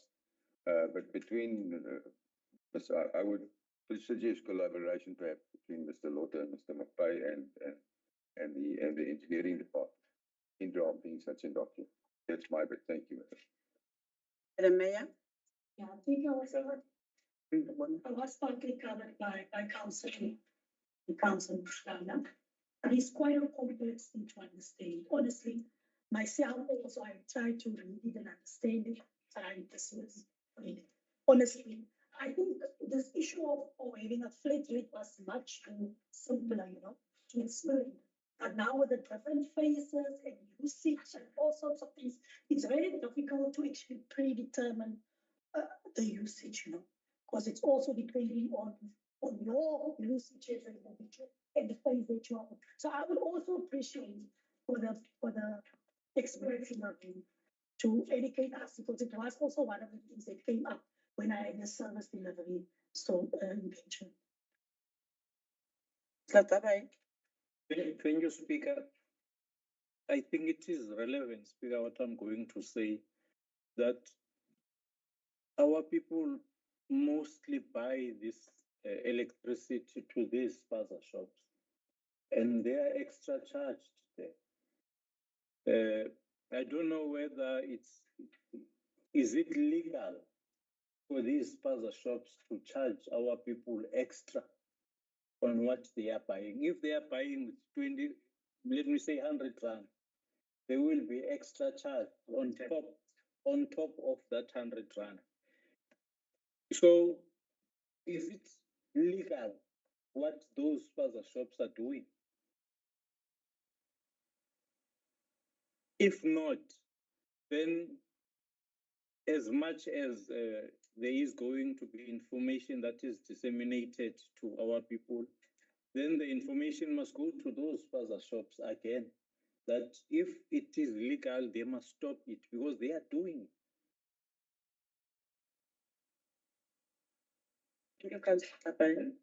Thank you, Speaker. Speaker, Councillor Mhlana's request around an education drive, pamphlets, as well as post on our social media is actually it will best assist our communities and add value. And over and above that, this must also be, it must be taken down to our community workers as well as our public participation team. Well, there's actually a clear understanding, because you must know those people are over and above us. They are your first contact to the municipality, and they must have, they must be equipped to answer such questions. I know it's quite tempting for officials that when they ask questions or when they compile presentations or things that will be posted online, it's quite tempting for them to actually use bigger terms and all of that. But I think these pamphlets would actually serve their purpose if the languaging that is actually used there is understood by a regular Joe. Any Johnny Bravo that can actually get it. We want it to be simplified like that. And I was hoping that the accounting officer would actually explain online, because we know we have people that are actually listening and watching us now, because he had a simple comparison that he did in one of our IDPs. But then given the fact that now obviously there's a request in place that we must share it on our social media, and there must be pamphlets and let's just ensure that the languaging is actually very basic for a regular Joe to understand, and that our staff, our community based workers and all of that are also equipped to be able to answer these questions. Yeah, Speaker, not sure through you want to start with the CFO before seeing his hand up. Otherwise, if not, I can request that the request is noted. The CFO, Mr. Mapei, also have Yami for understand this process, and Felix, if they're gonna need him, they will put something, I'll look at it, and then I'll review and try and on my side to get to a simplified language in terms of explaining to the people. I think if you don't mind, accept Councillor Manaba, the request of Councillor Mhlanga, because for me to explain it again, without having time to just try and simplify it, I might again deal with technical issues which the public might get confused. So let's rather do that pamphlet and assist the ward committees. I think there will be a session of ward committees, and that information is disseminated and somebody explains. So we can use both the CFO, Mr. Chris Mapei, and Yannick Forri to be part of those meetings in explaining to the public. Yeah, if Chris, you are comfortable with that, Chris is acknowledged.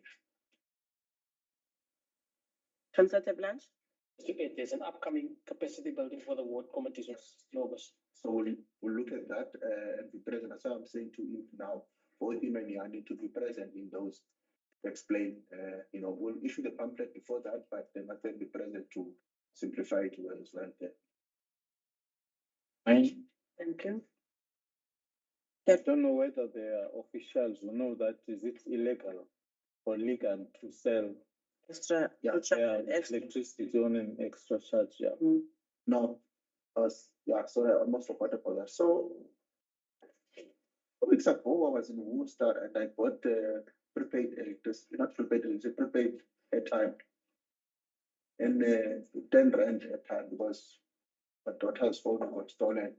This guy charges 1 rand for 10 rand or 20 rand airtime is 2 rand.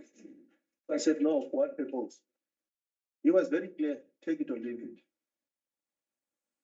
So I went to complain at the police station. And the police said, no, they cannot go there. So you buy water and sell it in your spaza shop, you put your profit. So there's nothing in the legislation in the country, unfortunately, that says that these transactions are actually illegal. We do not find anything that says it's illegal. What we must do, Vic, is to try and encourage our people to actually buy in the point of sale of the municipality, not to actually incur those costs. There's nothing illegal because it's seen as a pure business transaction that I'm using my, what you call that thing now, that equipment. I'm using my equipment for you to purchase. So I'm using my resources. So I'm actually charging you for using my resources. So that's a challenge you are sitting with. So I think we should just try and encourage our people to do it on their phones in the app or to do it in the point of sale. So there's nothing, Councillor Tabai, that is specific in our South African law now that it's illegal. I always thought it's illegal as well. And it's not only with the prepaid electricity, it's the same as the prepaid of airtime. The issue here becomes challenging, which we should engage our community, because what these buzzer shops are creating, they are creating accessibility, quicker accessibility. So other community members are actually prepared to pay for that quicker accessibility than to actually come in town. It depends on where the center of the municipality. What we need to do is to look at the technology and make this sale of electricity prepaid accessible to the phones of the people, so that people don't pay, because now I would rather pay the 1 rand or the 10 rand or 100 rand than to actually come to town with a taxi and return, So the responsibility is on us as a municipality now that we must try and look at what are the other technology that we can use to make this accessible for our communities. Thanks. Thank you, Councillor Mhlanga. Yeah, the last one, Speaker, I know it's not, it does not fall into this item, but I just think I must raise it. Tempering. I've been getting messages and what on Facebook, on my WhatsApp about tempering, particularly in Kolweni. People are complaining about tempering. I've seen it myself. So I know there was that program ago where electricians would go and cut off the tempering. So if that can come back again, because those that are paying are complaining. In fact, it's the ones that are saying there are people who are tempering and they are giving evidence of that tempering. So can that program come back, Speaker? Thanks. Thank you. Councillor Seti? You also feel the part. You are not yourself today. Councillor Seti? I want to keep quiet on this one, although it has been dealt with. I mean, it has been finalized. This issue of the electricity. I just want to add my 2 cents on it. Yes, I really support that the template or the whatever pamphlet that is going to be developed, it should be clearly saying to our people that, because they want to hear that when you buy electricity for 100 rand, then you will get 33 units. So they want to hear that. They want to explain. Someone said that pamphlet must explain that question to our people. It's really stressing, because as I'm sitting here, messages are coming to the groups that this issue must be dealt with. And then it is coming to us as this council. So I was just wanted to share that, Speaker. Thank you for allowing me. Thank you, Councillor Seti. Councillor Kabai. Speaker, you see, our people rely on us. And we are talking about NERSA here, and we say we cannot do otherwise. It's NERSA. We have to implement and so on and so forth. But where we could assist, we must assist. You see, we give licenses to these spaza shops, foreign spaza shops. We give license to them. It's not NERSA. It's the municipality. We regulate these spaza shops. It's us. You see? It's us. Then,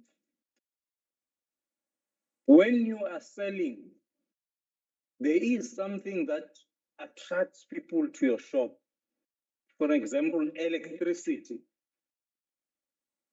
When they are attracted to your shop, they buy something else. Buy electricity and also buy bread. Our people are suffering because of electricity, and there's somebody who just goes scot-free, that you take it or leave it. What the MM is saying. It was said to me in a spaza shop in Kwamkutul when I was buying electricity at night. You either take it or leave it. A foreign person said that to me. And I ran to the car. I didn't know what to say. Now I was thinking about our people, the poor of the poorest, having a 10 rand, only 10 rands, just to put lights in his or her house. Now,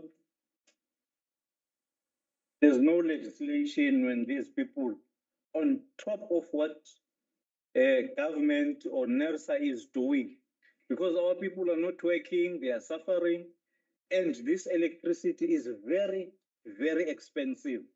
There's somebody, again, who's putting more pressure and pain to people that are not getting employed and don't have money. I think we must do something about these spaza shops. When you are giving them licenses to operate in our communities, then because these points of sale, it's either Boxer closes at run about 6:30. And our people, the majority of them come late. When they come home, there's no electricity. They are forced to go and buy in those shops, whereas they are, to me, they are really targeted. You see, we must do something. We cannot just fold our arms and say, no, there's no legislation, we can't do otherwise. Whereas those people depend on us in terms of operating.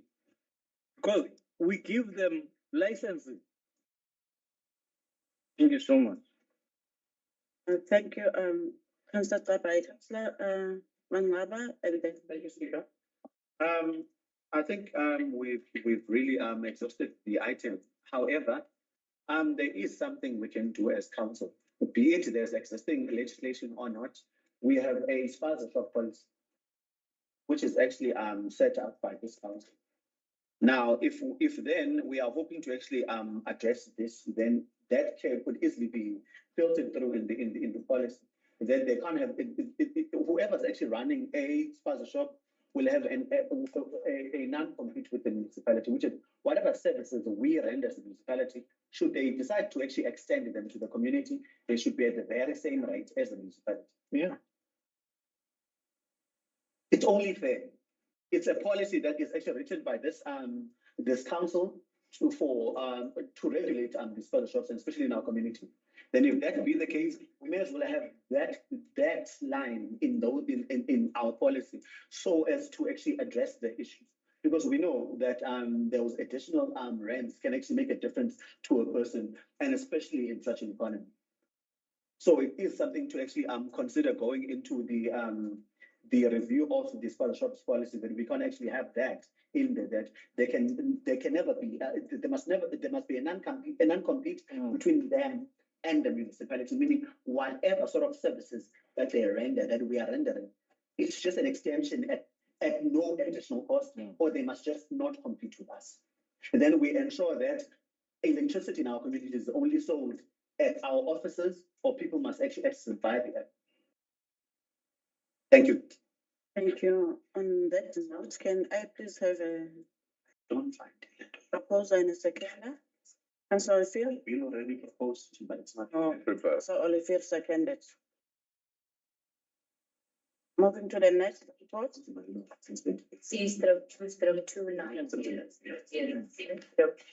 Establishment of the Revenue Management Task Team on Debt Collection, page 329. Item is 7. Olivia? Madam Speaker, I propose that we go with the recommendation. This is actually an item which lies very close to my heart, and I've been the person that's initiated this initiative. Mr. Mapai has already done a lot of work, and I think he's going to bring us the terms of reference pretty shortly. So we go with the recommendation. Olivia? Speaker, I completely support this recommendation because this committee is going to. Councillor Tapai and Councillor Manwaba, there's a councillor on the platform. The good thing about this is something that we've been struggling with for a while, to have a look at, especially these properties in the revenue. So I'm very appreciative of this, and I will support this recommendation from the executive mayor. Is it political character? Moving to the next item. Item C/2/291/07/25. List of withdrawals from municipal bank accounts for the quarter ended 30 June 2025, page 332. Item is 7. Thank you, Madam Speaker. I propose that we go with the recommendation. Take note of the withdrawals. Councillor Olivier? Second. Next item. C/2/292/07/25. Environment report for the fourth quarter ended 30 June 2025, page 337. Item is 7. Madam Speaker, environment in my language is a swear word. And I am deeply concerned with the number of large environments that we're still going through up to 1 million plus. I can understand that it becomes necessary at times to have small environments when unforeseen circumstances appear. But if we go through the list of environments that we've got there's a number of things that could have been. I know we've had difficulties with budgeting and adjustment budgets, etc. But there needs to be more attention and more strict prohibition of the use of environments. We can only, I propose we note, but I also propose, Madam Speaker, that we do something about setting limits and controlling the environments.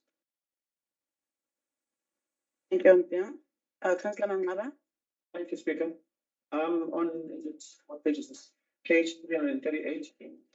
I'm seeing the items on the Office of the Speaker. There's professional regulatory bodies, 10K. Then there's materials and supplies, 10K. There's uniform and protective clothing. I think part of our, you will assist me if I'm wrong, accounting officer.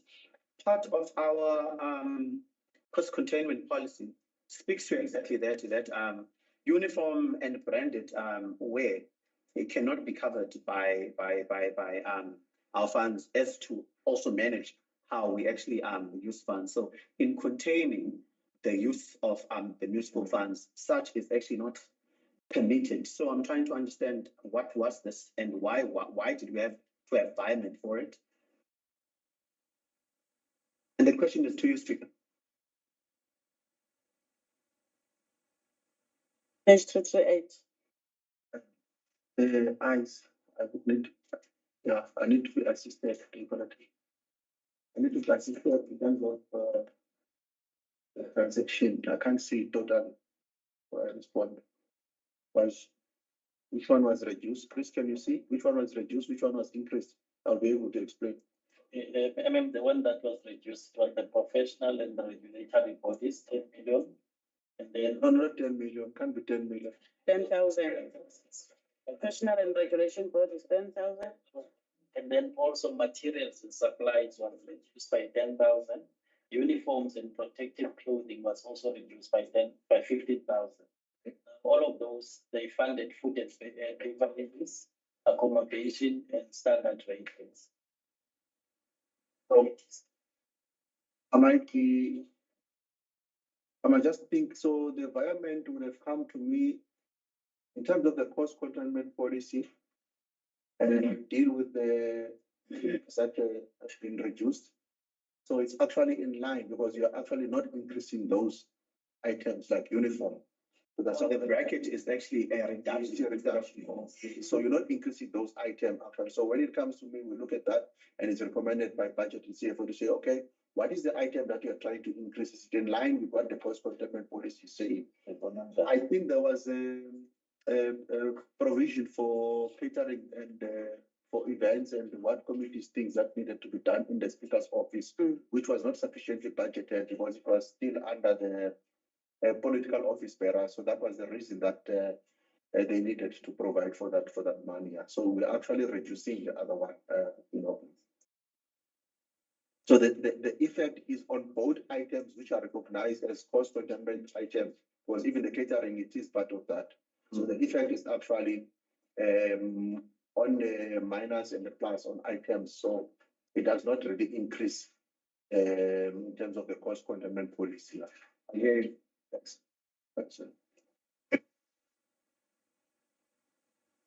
Bill proposed the item and Councillor Mangaba, are you seconding? No, Councillor only finished second. I'll second.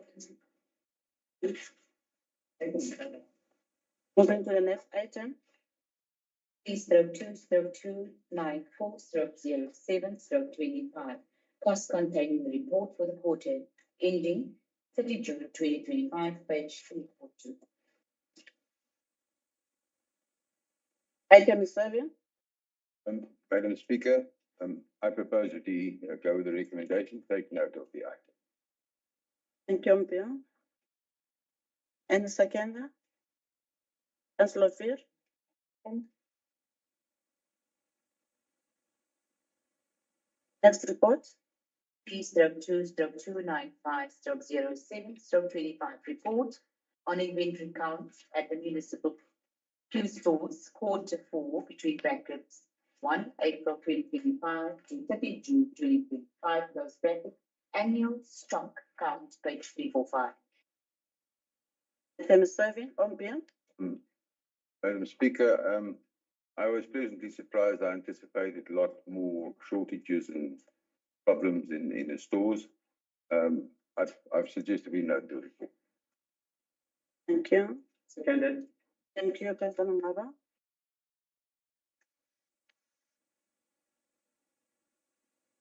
Moving to another, next report.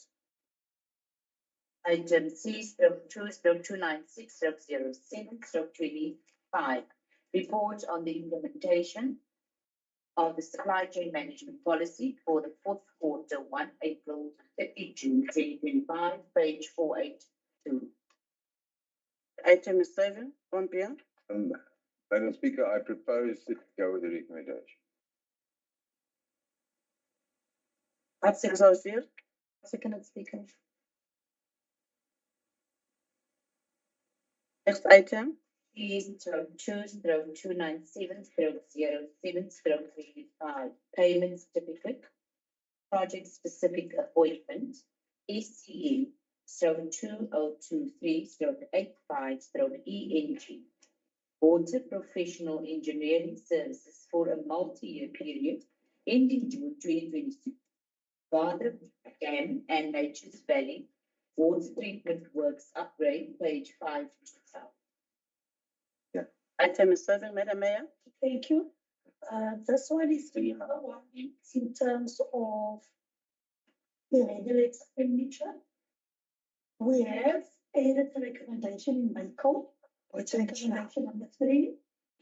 That the Municipal Public Accounts Committee report back to the council within 30 days from the date of investigation, because is the first item that we dealt with contained this recommendation. So we felt, for the sake of consistency, let us include it in this one as well. And give the time frame to impact to report back accounts. I propose that we go with the recommendations. Speaker, Speaker, one question is, has this company been paid by the municipality? No, that's true. Not yet. Not yet. The same. The comment. No, I mean, the time frame will be irregular, not that it's the same time frame for report date. Can you?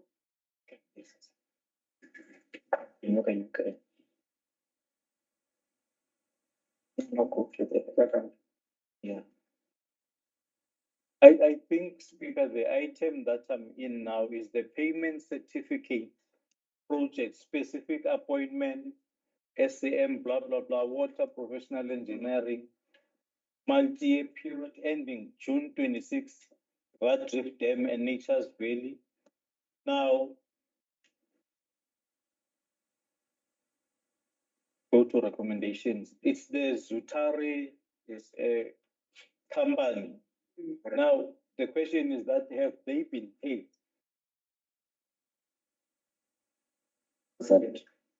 Why have they not been paid? And if you render a service, after rendering a service to the municipality, it must get paid. You see, why is it coming to council? It's a question. This item might have a potential irregular according as it was presented to us. And because of the reasons that some of the things that were happening to how to source this service and everything else, if then there was a question that should it be paid or not, because apparently according to the item, it was as if there was a question of it being paid or not. So it comes to us as a maker to say the service was done and this account supposed to be paid, but there is an irregular potential about it. So hence it came, so that if it comes, we understand why is it paid, so that it should not be. In fact, even if we pay it, it must go still to MPEC, so that MPEC can check it if it becomes irregular. So at this moment, you can't say it's an irregular payment because it's not yet paid. It will become an irregular payment if it will be a potential one when it's paid. So it came to us to see, and because of the fact that its service has already been done and 30 days is already, it's about to lapse, then it came to us for us to see what is the situation and deliberate on it. We haven't yet paid, but the service has been done. That is the main reason that it comes to us, so that we should not have a red flag of not paying the service provider after they've done the service. So we must, through Speaker, so we must clean. So council, this item is brought to council so as to clean what is entailed here. To clean. Because it has got an irregular type of expenditure. Yeah, it's addressed that way. MPEC. Thank you, Speaker. Can we speak? Why is it brought here? Why is it paid? Speaker? Councillor Yeah, no, Speaker, also, you know, it's the first time that I see that a service provider, before it gets to be paid, it must come to council. First time ever. It is the prerogative of the accounting officer to pay, to pay or not to pay service providers. So I'm shocked now that we are here and the Deputy Executive Mayor is explaining that this appears it can be an irregular expenditure. Now we must rubber stamp that and clean that. And then it comes back because it's going to be an irregular expenditure anyway. Even if we agree here now that this company must be paid, it's going to be irregular. So I think it's wrong that this has been brought to us. It is a prerogative of the accounting officer to pay this company or not. If the accounting officer says because of 1, 2, 3 we cannot pay you, he's not going to pay and we go for litigation, because he will also not want to put himself into a trap of paying for an irregular. Because once we start with this one, there's more that will come because officials are running away from taking responsibility. So council cannot pay any service provider, unfortunately. Speaker. Councillor As my colleagues have already alluded to, if you really look at the recommendation 1, it says already that we authorize the payment, right? What then we'll sit with is that when this irregular expenditure is actually brought to council, it comes to a decision of council. If you read the background, you will learn that. If you read the background, you will learn that there was a non-adherence to how Zutar got to actually get the works, right? Because they are ranked number 4. We didn't go for number 1. That non-adherence rate is problematic. Second to that, the AG in the year 23-24 had already raised concerns around this. So already this is it is not potential irregular, it is purported irregular. What will then happen is this: once it's paid, automatically it becomes irregular. Now I understand now why Councillor Tabai would actually have a sentiment that we are here to actually officiate an error or a fault or a making that was intentional. Now it will be brought to council as if council had agreed to such and such. We know we are sitting around 30 days in terms of paying those 2 invoices with Starring, or else we'll be litigated. However, in the same breath, if the executive mayor is saying this item defeated as the other potential irregular, then the recommendation should actually speak to such, because number 3 of the recommendations were around an investigation that must be submitted in 30 days, and they were around a DC board. Yes, those were your points, and they must. It's not the same. I'm not saying disciplinary board there, and I'm not saying investigation submitted. So if we say we are treating like for like and we are maintaining consistency, let's vote. Copy and paste. You want to pay Zutar? Let's vote. Yeah. You pay the Zutar. Madam Speaker, but they won't be convinced in this one. Councillor Kapari does not have to fear. I would never bring an item to council that forces or make council to make a payment. Council is not making payments. So this item will not come back to haunt councillors. Let me just quickly explain the situation, because I was avoiding the matter because MPEC must ventilate. We went out on tender. We appointed a panel of service provider engineering services. In that appointment, the BAC made a decision to rank the service providers. It means you evaluated them in terms of functionality and price. So then you rank them number 1, number 2, number 3, number 4, and 5. However, on implementation, not the BAC implementation is incorrect. On implementation,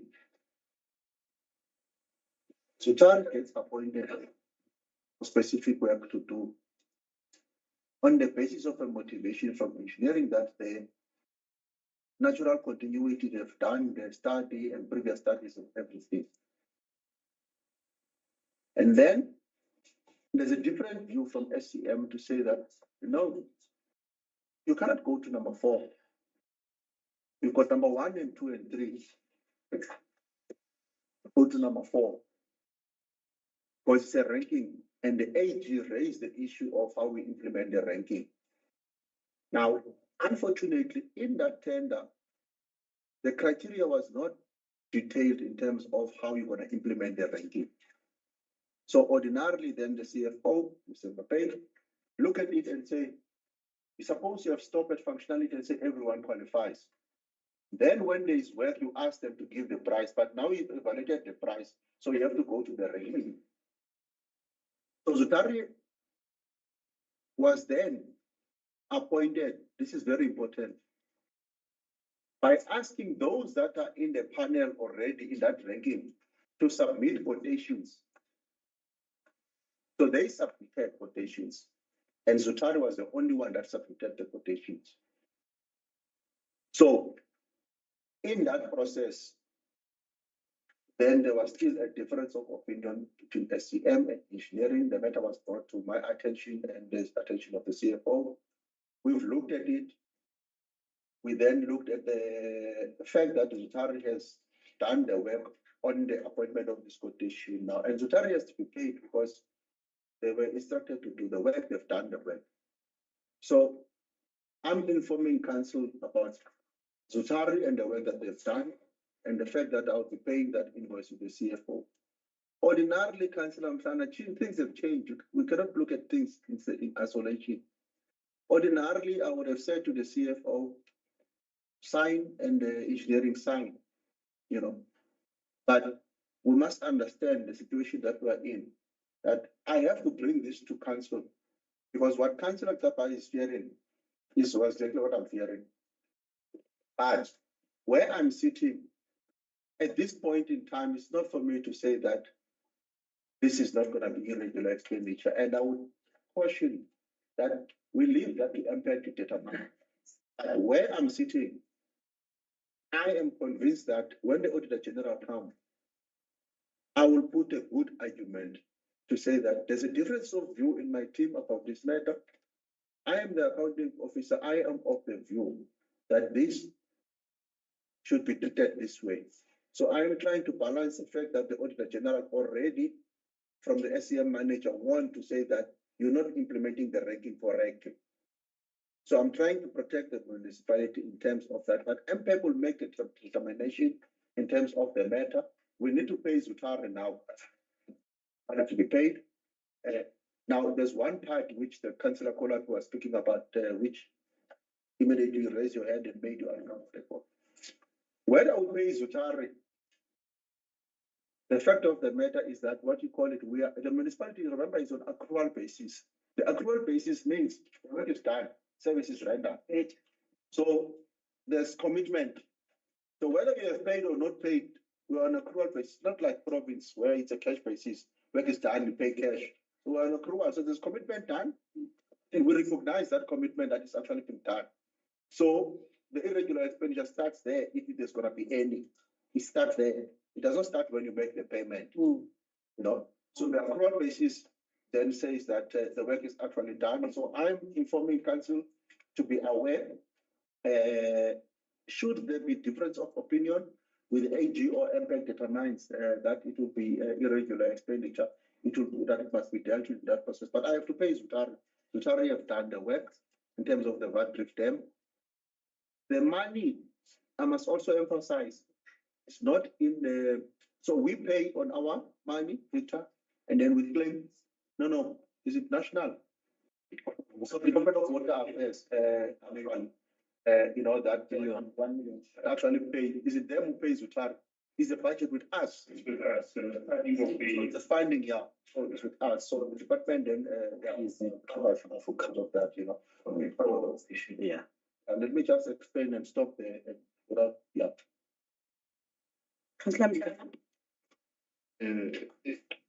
Speaker, there's been so many commissions in this country, and we've learned through those commissions. The accounting officer, the MM's advice is not a decision. Decision lies with us as council. And tomorrow, if we must account, we'll have to account individual as council. One thing that makes us not to be comfortable is the authorize the payment. Those keywords, authorize the payment. Council allow the accounting officer to authorize the payment. I think that's what makes us so uncomfortable. Even as a medical, we felt like that. We're very uncomfortable. Let us explain it. Even if it is explained. Just to allow the council to take note of the work done by, take note of the work done and payment to be done to Zutare. Is that more or less covering? To take note. No. We are not going to be pushed in a corner here as councillors. Because we will be authorizing a payment that has not been done by the municipal manager. We are only councillors here who are not given powers to either authorize funds. We are not allowed to do that. There is no such of an item that can come to council and tell us about authorization of a particular payment. What we allow is an item that comes and say, there are irregular expenditures that have been done. We take that process. Take it to MPEC, it must come back, take it to disciplinary report, and so on and so forth. We can't be brought an item here that says to us, we as officials, we are stuck with this. Council, we depend on you, authorize this. No, we cannot allow that. We cannot allow that. Really, I've never seen such a type of an item that talks about authorization. I've never seen that type. Now, MECO, it doesn't even cover our bags that number 3, you say the Municipal Public Accounts Committee report. we have moved that, no, pay, and then we will deal with it at MPEG. No, we can't. Well, Speaker, I propose that we go and vote for this item. Otherwise, we will be confused until I don't know. Speaker, also withdraw this. Speaker, this is the recommendations. Council can make a determination in terms of this. My explanation was very clear. I did not push anyone. I'm not intending to push anyone into the corner to authorize. So if the wording, then you can say council to take note of the work and payment to be done to Zutari to avoid litigation. Take out authorize.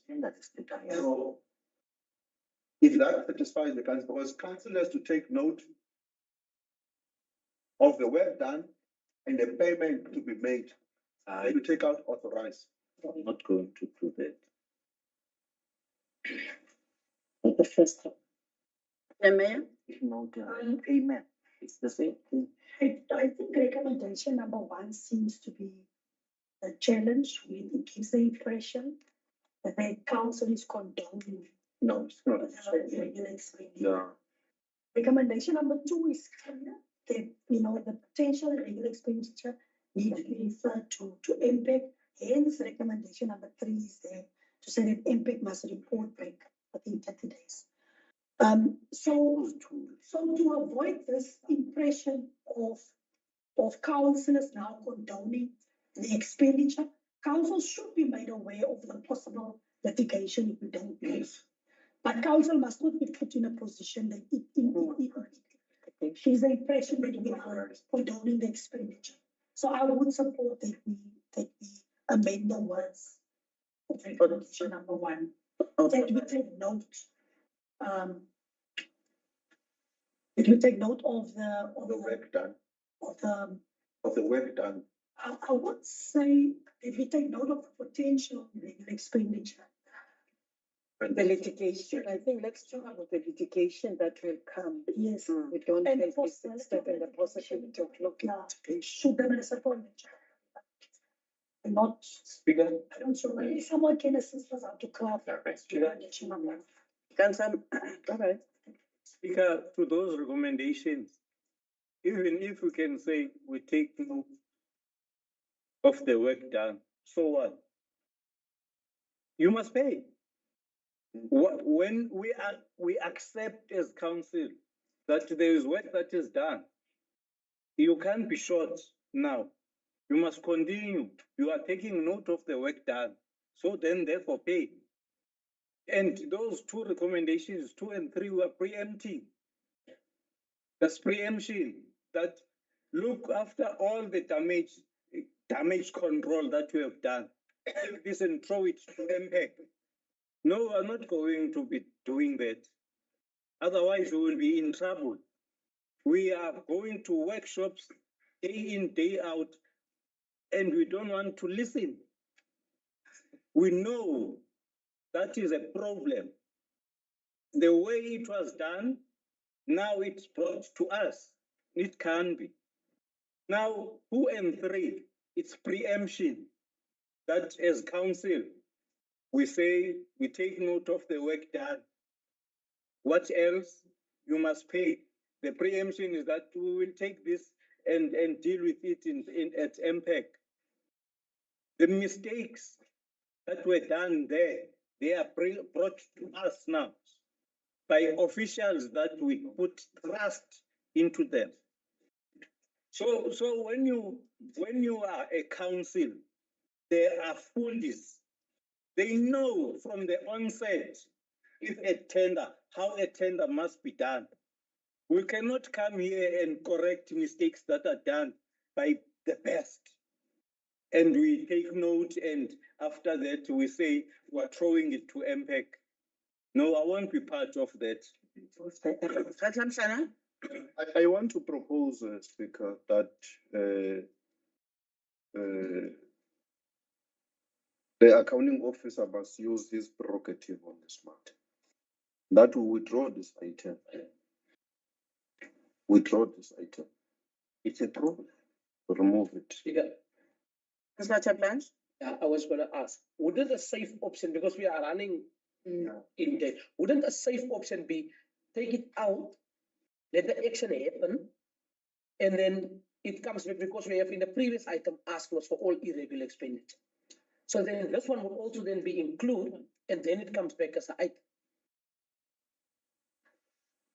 Therefore, because in any instance, the action will happen, whatever we say on this. So, thanks, Speaker. Maybe Speaker on the recommendation number 1, maybe it will be prudent. Maybe if we say council take note of the report and also take considerations of section 65 of the MFNA, because the accounting officer has a responsibility to pay all amounts owing by the municipality within 30 days. Now, if the report is there, we wrote to the council for council notification, and then also it's also linked to 65. So when the accounting officer authorizes a payment, at least council has been informed in terms of any transfer, possible transfer of the payment. Councillors? Speaker, I propose that we go to a vote in this item. Otherwise, we are not going to be. It's either you withdraw or we go for a vote, because officials are going to. Let's to tell you that we never saw this.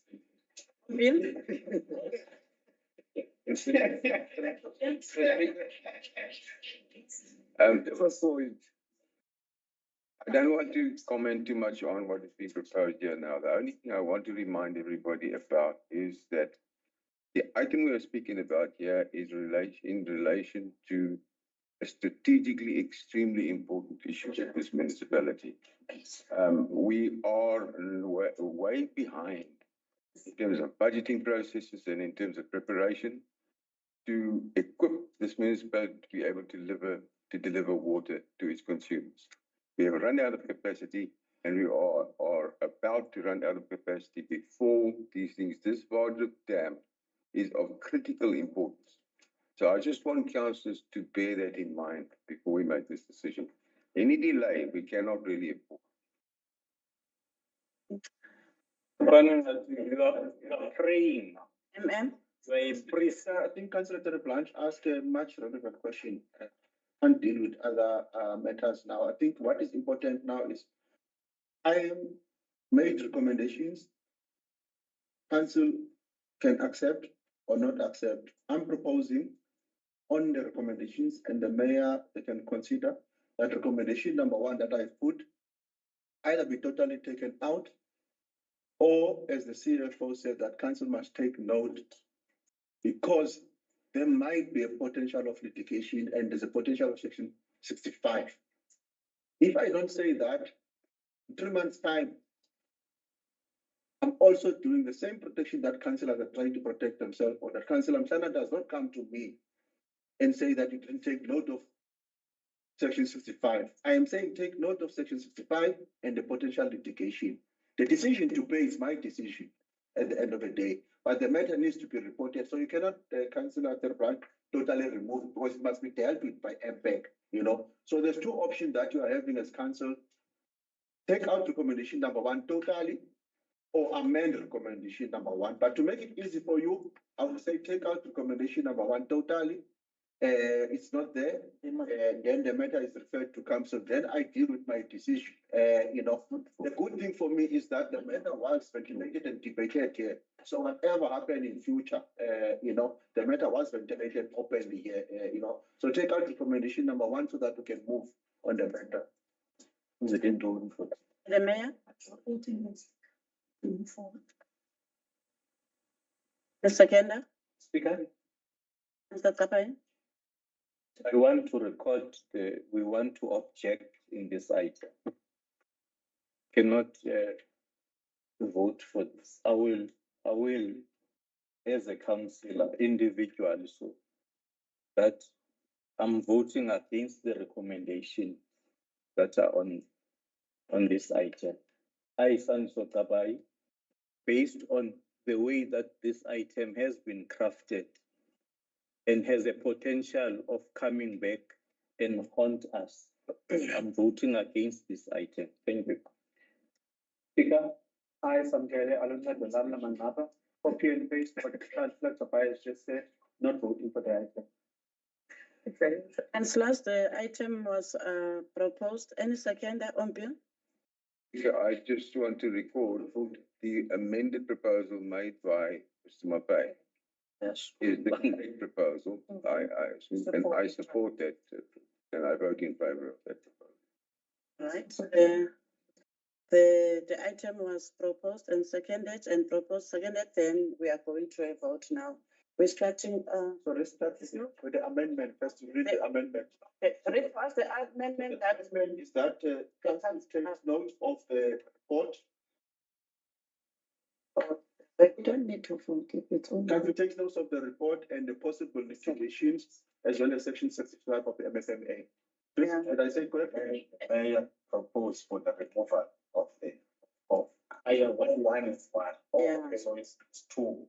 Or it's two proposals, yeah. Plus, it's two proposals. Yeah, it's two proposals. The third one is the withdrawal. Or if not withdrawn, then they will vote. Okay, so that's one of the matters. The speaker must say, otherwise she's gonna. I want to get clarity on the recommendation that Council and now supporting. And for that to be read out to us, also us that are considering to agree with it in the record so that we understand what exactly does it say. Okay. I don't want us to just move.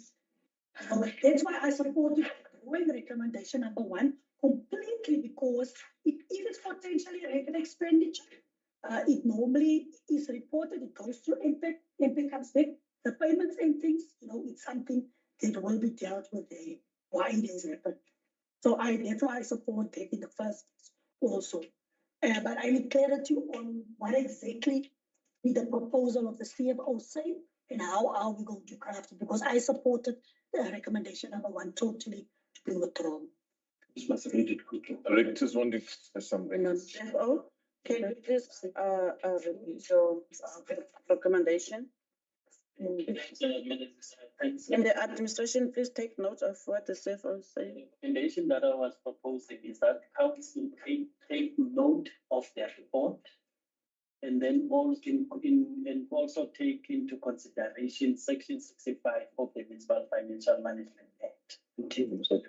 Now, what that section says, it says the accounting officer must ensure that all monies that are owed by the municipality are paid within 10 years.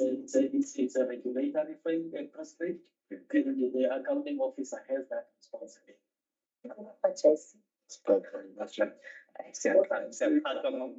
Item 2 and 3 will be out. The point of order is only note. After the election, there is. It's Same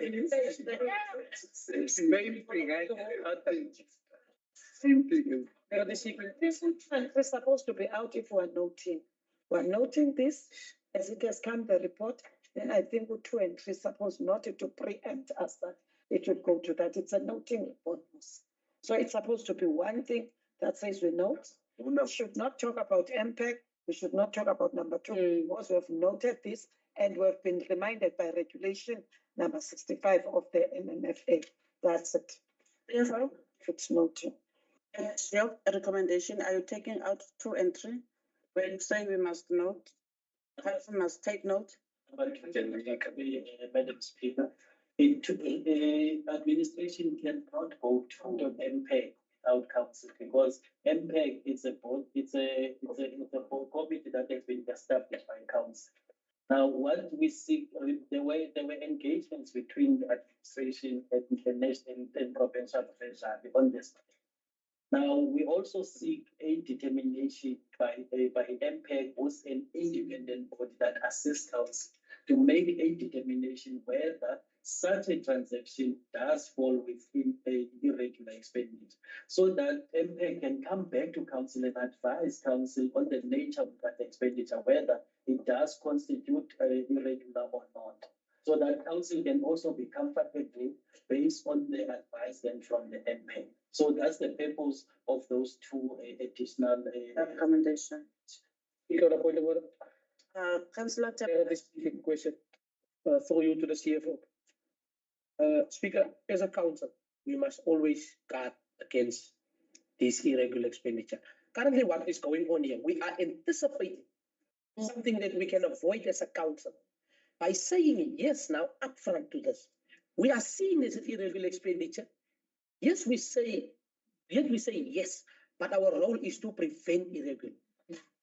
So therefore, I'm still standing. Let the action happen without us as a council addressing this. Let it come back, and then we look into the impact irregular matters. Because now we are anticipating an irregular, we are agreeing to something that we are meant to be protecting as a council. Say it in Afrikaans. Yeah. Again, so because I said this thing and nobody listened. Yeah, the speaker now. Just answer me. I've addressed something to the CFO. Can I get an answer, please? CFO? Let me ask this speaker with answer. No, let's CFO answer. Recommendation. Madam Speaker, on this item, there was an audit that was done by Auditor General. Now, based on the discussion by the Auditor General, there were discussions between the municipality pertaining to that particular transaction in the manner that how we have used the ranking, particularly on this one. Now, based on those discussions, there were different opinions between the municipality and the AG whether this transaction might constitute a irregular expenditure. But then there were never an audit finding pertaining to that. So we are saying as administration, emanating from the next audit, which is now the 24-25, AG might go back and revisit that discussion. Now, we do not know whether they will formulate an audit finding that will point to irregular expenditure or not. We don't even know whether they will open up that discussion, but I think for administration to be prudent, we now wanting amongst ourselves as administration, we open that debate in order whether do we feel that this will constitute an irregular or not. Based on the discussions with the provincial treasurer, it was still not clear because we had a discussion 2 weeks ago. We were expecting a response from provincial treasury a week ago, but we have not received it. So clearly, it's a matter. I mean, it points to the fact that they are also struggling to make a determination whether it does or not. Yeah. Who are we? You see, I hear what. Order. Procedurally, you must revisit me again. Yes, Councillor. Telling you, Speaker, from the answer, it is not clear what question I've said now here. It's not clear. It is the explanation that's going to come after we have incurred an irregular expenditure. Therefore, I'm not comfortable. But thank you for the CFO because he did not answer me, but he's explaining the outcome of what we can do to defend after the irregular expenditure. Thank you. The Mayor? Thank you, Speaker. Hence, that was why I was proposing that we withdraw recommendation number 1. It is not the first time that potential irregular expenditure as per the circular. Potential irregular expenditure council must be made known that it might be potential. And that is according to the circulars. I don't have a problem with it. Normally, if the potential, it can sometimes be after the fact. We discover it's irregular after the audit comes. And sometimes it's before the fact council can be made aware. This might result in potential irregular expenditure. Hence, council saying, refer to impact for impact to investigate. So by the time that audit or whatever comes, impact is already investigated. We can substantiate, ourselves and our response to them. If recommendation number 1 is the point of contention, I did make a recommendation. Let us not go to section 56 or 65 or about the litigation and all these other things. Let us focus on the issue of the potential irregular expenditure, refer to impact, for impact to deliberate on, and for impact to report before us. the issue of the payment and things, they must resolve it administratively. Yes. Because now I understand this, the way does all the big come from. Let the administration resolve on the issue, and even if the administration want to go and explain to MP why exactly, in terms of that section, that the CFO has quoted why exactly the payment must be made, let that investigation go to MP. And we as a council, we are mandating MP now to investigate this matter and for MP to come back to us. Let us rather not involve ourselves with a payment or any recommendation that involves the payment. That's my recommendation. I am also feeling, in a sense, if we send the item totally back, it might not also be the best thing to do. You can't investigate something that has not been done. Sorry, councillors. Sorry, Speaker. Sorry, Councillor Mhlanga, Councillor Tabane, let me assist you. We are on an accrual basis. The transaction has happened. Yeah. In the municipal space, the transaction has happened. The transaction is potential. Forget about the payment issue, whether it's made or made, the transaction has happened. We're on an accrual basis. So I was going to add on what the CFO was saying to the question which was posed by Councillor Tereplanche on this matter. As I was saying, you cannot refer it because the matter has happened, and as it happened, it's got the potential to be irregular expenditure. Even if you don't make the payment, that determination is there that the matter could potentially be irregular expenditure for the fact that the service provider was instructed to do the work and the service provider has done the work. That is what is called accrual basis. So the transaction is not charged when you make a payment. It's charged when the work is engaged, and then there's that agreement in terms of that. So I would say remove recommendation number 1. Yes. Then the matter goes to MPEC. Then we will go and deal and explain the other matters in terms of that to MPEC. Totally remove recommendation number 1. Leave the litigation and everything. It was ventilated here in terms of why I brought the issues of litigation. Remove it totally. The matter goes to MPEC. I said in May again, you see, because the challenge we are sitting with, we're sitting with an item that must refer to MPEC. But we are tempted to discuss what MPEC must investigate. And I said, where I'm standing as an accounting officer, I am prepared to defend these items to the Auditor General in terms of why they should not be regarded as irregular expenditure. And I'll explain that to MPEC.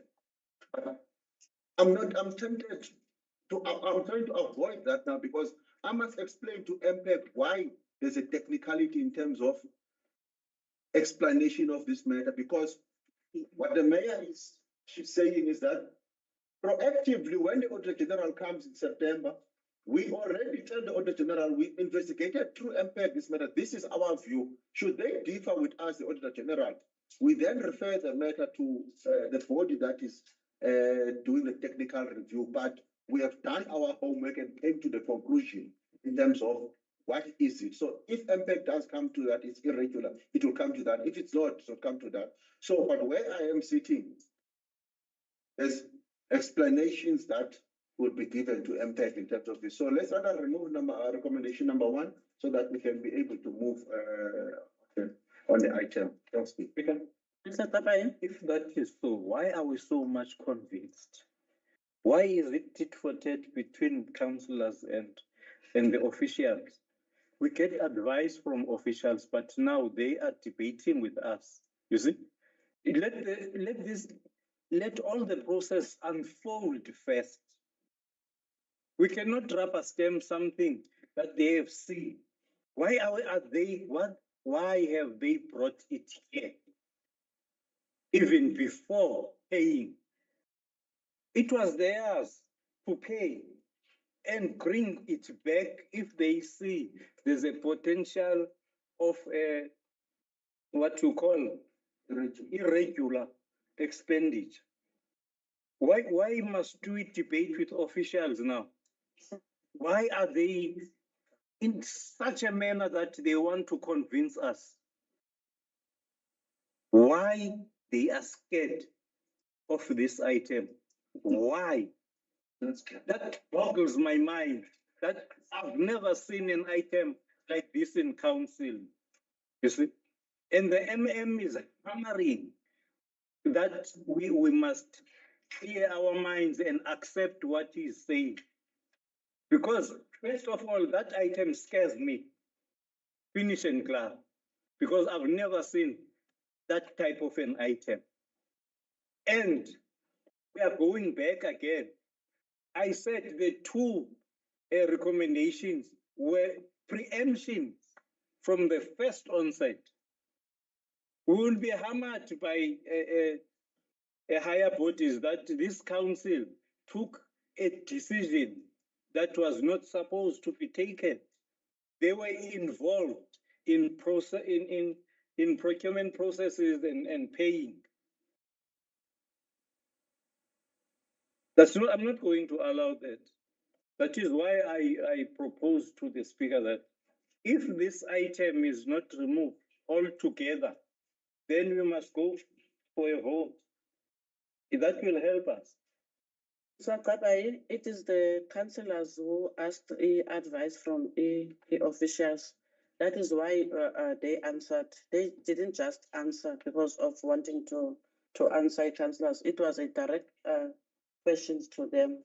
Let us correct that. No, I can justify myself. I know, you allow me. We really want service delivery. But here I see players who are playing and are avoiding injuries at the same time. You must go. You must go and pay if you must pay. But we are not going to agree on this thing. You know, you can't pay and So I'm not agreeing on number one. It's fine, remove it. No, maybe I don't have a problem. Councillors, can we all agree to remove item number 1? Can we have a proposal and a second? Second now? I'll second that. Speaker, give us. No. No, we are objecting on that item. You can never. We are proposing. I'm proposing. I was seconded. They are objecting. Yes, give us an opportunity to object. It's our right to object. You can't push us to that corner. Give us an opportunity to object. Thank you, Speaker. I object, and I'm against that item and its recommendations. Speaker, I maintain my sentiments, totally object, totally against the recommendation and the item in itself. Thank you. Councillor Mhlana, also I'm against the recommendations and the items. I'm against the recommendations. I get another brain. I object. I'm against the recommendation. Councillor Terplans? I, Councillor Claude Milton John Terplans, object against the recommendation in front. Councillor Swart? We're removing first recommendation.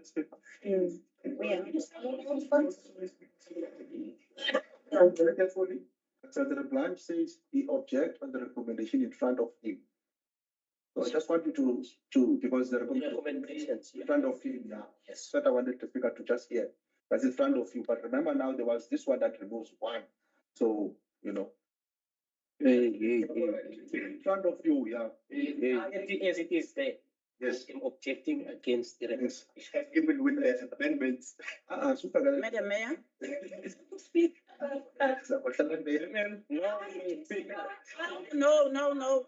MM is wrong. No, MM cannot participate. Cannot participate in MM. No, you can't correct a councillor. No, you are mischievous. You are very mischievous. No, Speaker, no, let me raise this. The MM is very mischievous. It has been happening. This kind of thing has been happening, and you've let it loose. The MM is an official. He only answers where we need guidance from him. He can't be part of this council and participate. No, you must stop that. You talk to him, then when he answered, then you don't like it. You see, I don't know what kind of a speaker you are. I really don't know what kind of a speaker you are. You were both talking. I don't know what You were kind of a both speaker you are. Because I'm addressing you. You were both. And you are defending me. I'm not defending. What are you doing? You started. What are you doing? When he answered, then now you came up. No, I'm saying you don't want to listen. I'm listening. You don't want to listen. Don't speak to the MM if you don't. I spoke to you. I spoke to you. No, you were not talking. I said I'm addressing you. Together. Then after when you look at the argument, you came back to me. Madam Mayor. The recommendations has been amended, proposed by myself. Recommendation number 1 falls away. Recommendation number 2 becomes recommendation number 1, which reads as follows. That council subject the report to the Municipal Accounts Committee to determine if there is any possible irregular expenditure and determine its occurrence and report back to council with its recommendations. Then recommendation number 2 will read as follows. That the impact of the Municipal Public Accounts Committee report back to the council within 30 days from the date of the investigation. Thank you. The point of order, Speaker. Procedural matter. Councillor Blanche. The point of order, procedural matters. The item was closed, proposed and seconded. Yes. You did that. No. Yes, you did. No, you didn't. Point of order. On a point of order, procedural matter, I'm asking. Did you, before the time, accept the amended recommendations before the proposed and second? That did not happen. It is now, after you have moved to a vote, that the amendment comes in. So procedurally, we are acting wrong. We are on a point where we say yes, what's in front, or no, what's in front. You say. No point of your objection. Not for, or maybe didn't focus. Yeah. This proposal was proposed by myself before Councillor Nel proposed that we go with the recommendation of the CFO. I then came back and explained why I am proposing that recommendation number one falls away. Why am I reading it into the record? I'm reading it into the record for the sake of clarity, so that we cannot be, the administration cannot be confused as to what I am supporting. They read into the record, they are against the recommendation. I'm reading into the record which proposals I am supporting. May I be allowed to do so? They're against the whole item, not even they're against the whole item. Procedurally, something's wrong here. The item is proposed and find seconded. I'm prepared to the mayor, you and also bill fifth seconded. Procedurally wrong here. Second. The next item. Taking a second. Councillor Swart, clarity. Second. Yes. Councillor Swart. Councillor Swart. Flooded, so that all of us will. The administration repeat the recommendation for us that is now correct. Madam Mayor, Kamsana. Secondly, Councillor number 1. For the report, recommendation was the recommendation to remove 1 was proposed by Councillor J. in Kamkam and was seconded by Councillor R. Willemse. And the recommendations was in table 1 that council subject the report to impact Municipal Public Accounts Committee to determine if there is any possible irregular expenditure and determine its occurrence and report back to council with its recommendations. 2, that the Municipal Public Accounts Committee report back to the council within 30 days from the date of investigation. Thereafter, councillors objected towards the revised recommendations and items. Councillor Kabai, Councillor Manmava, Councillor Mhlana, Councillor Sethi, Councillor De Vrij, Almena. And it's called all my names. I will. There, 6 councillors had voted against the recommendations, the revised 2 recommendations. Thank you. Moving to the next report. Almena. Nice.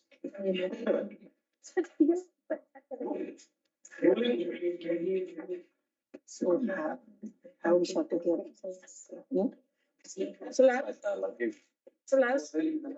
Councillors, can we, and officials, can we all take a 3 minute break? It's 19 now, we're coming back 12:22. Thank you. Speaker for contribution. So, Now, you can come, you can come. The door is open. Got an open door policy. I finish your 5 minutes. Don't try.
Wait, all that. Yeah,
Start.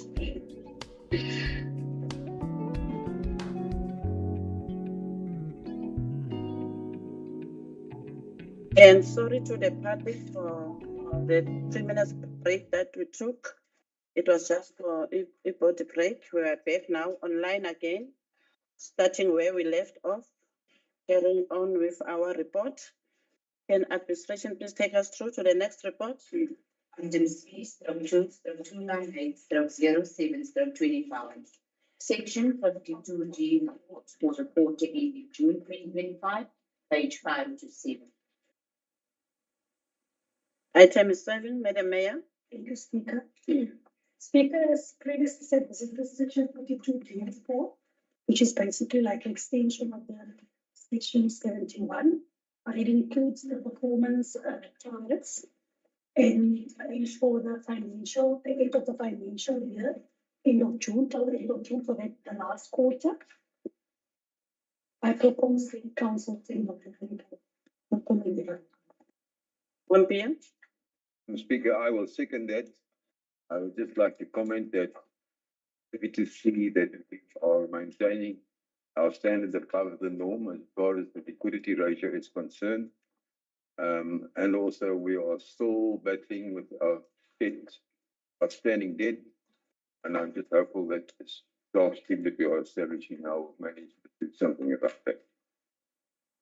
So I second that. Thank you.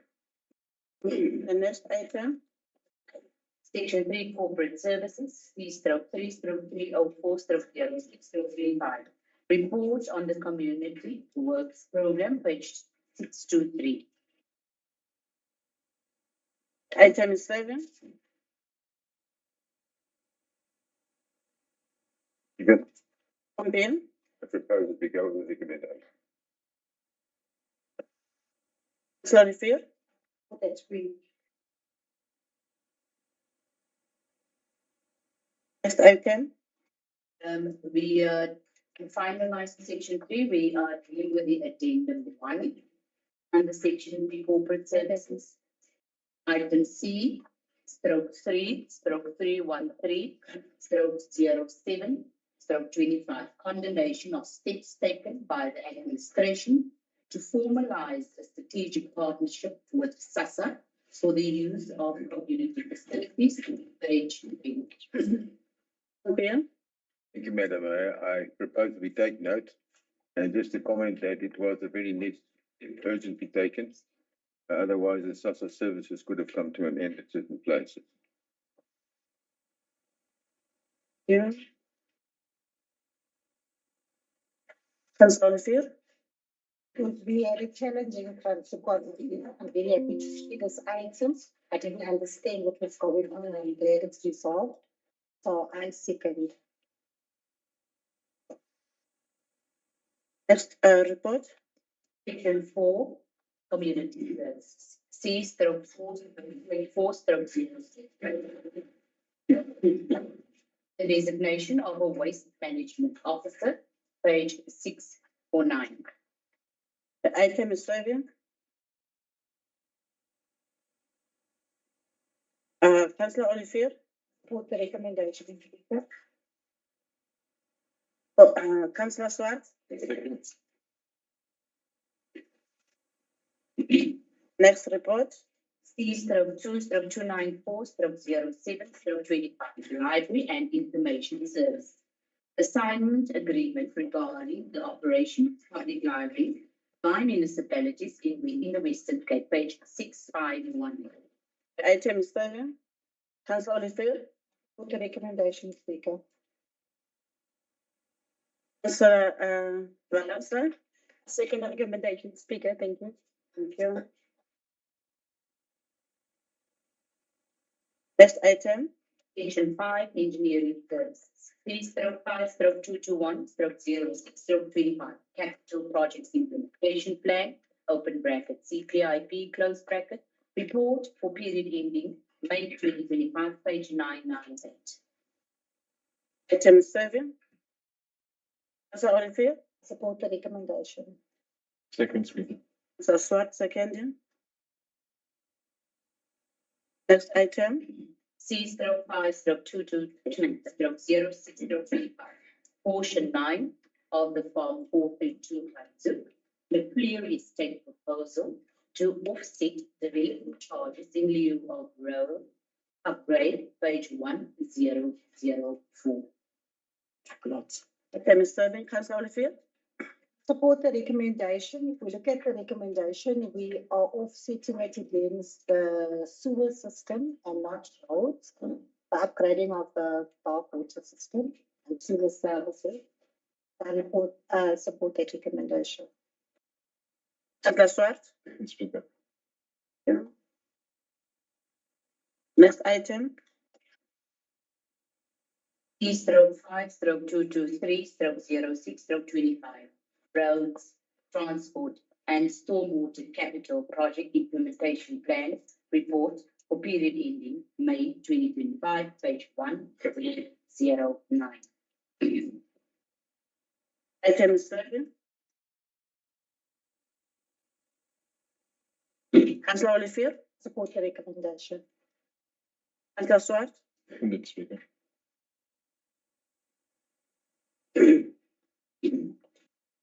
Next item. C/5/226/07/25, budget facility for infrastructure, open bracket, BFI, close bracket, funding, application program, page 1013. Item 7. Councillor Mangaba. Thank you, Speaker. I read this item with utmost disappointment, Speaker, if I may say the very least. The accounting officer of this municipality, as well as the director, Nyarich, would know that we received letters from Mostel and Palmer 2 years ago with regards to certain houses, a certain house actually at Begweni that is actually sitting on feces. It's like that literally throughout the week. And that house has been like that since 1998. Subsequent to that, just a month ago, I received another letter from the lawyers with regards to a house that is actually sitting on feces. This is based off our old ailing infrastructure. And 2 years ago, I was comfortable standing in front of the communities in public meetings saying, I need them to actually be patient with the process. They must just utilize our toll-free numbers so long, and that in no time that issue will be an issue of the past. Based on whenever we go to our IDPs and our public meetings, it is a commitment is made that they will be seeing the difference. Each year we sit on that hope that the upgrade is actually coming into KwaNokuthula. None of that seems to be transpiring. Now, if you look at these projects, around page 1014 on sanitation, there's a mention of KwaNokuthula. Obviously, when there's a mention of your community, it's sort of a soft landing for you to actually fall for voting for an item. But let's rush through to page 1015. You look at KwaNokuthula bulk, outfall, sewer, rising mains, and pump stations. Implementation is estimated to be around fiscal 2027, 2028. So disappointing. And might I add that I had raised time and again in this council that at the back of Cuba, those old elderly people that are actually sitting there with illnesses ranging from storage that is yes, the sewer that is actually running there is the reason why they are actually sitting with ailing health, and some buried their loved ones who had complications based on the sewer line that is actually spilling that side, and it is a regular occurrence. It is not a once a week, literally every day when you go through there. In summer, they can't enjoy a summer's day because of how just it's infested with flies. On a cold day, they're still sitting with a situation where everything within the house and the exterior is actually soaked in moth based on just the conditions. For me now to sit in council and being a mouthpiece for my constituency that is actually sitting in such dehumanizing conditions, it's quite disappointing looking at the proposed projects that only sits around 2027, 2028 with regards to our people and their dignity. I thought I should actually put that out there. Thank you, Councillor Mankama. Councillor Tapai. Thank you, Speaker. Speaker, this is the only platform where we deliberate or cry foul about what communities must get, and it's not done. Then therefore, if then things are not done by the municipality, you see sometimes these workshops assist us, because I deadlocked in a workshop where, as a councillor, what do you do if something is beyond your control and you can't move beyond where you report? Now that means if this thing persists and not getting attained to, we'll have to take it to the Human Rights Commission. I'm worried if those people out there can take this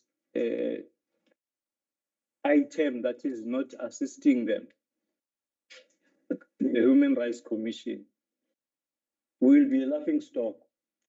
Whereas as councillors, we go there to these people and promise them heaven and earth that they must vote for us. And again, it boggles my mind that, look, as councillors, we are tied. We can't move beyond. The way council is structured is that we are councillors, on below us are officials that they have got a leader that must look after us as councillors. Now, when there are these reports, and I concur with Councillor Mangaba, that whatever that we come here in council and say, it's not upon us now. It's officials that must deliver, so that as councillors we can go there to those people and say, the problems that you had have been solved, or they have been solved. It's a human rights issue that we are talking about. And in a municipality that has got money, because out there, they are saying this municipality has got money. They compare. Our people are so clever. They compare municipalities and say it can be at Bitou municipality that there are people who are, their human rights are trampled. And it's an old part that we're talking about. Seriously, let's go and attend to that issue.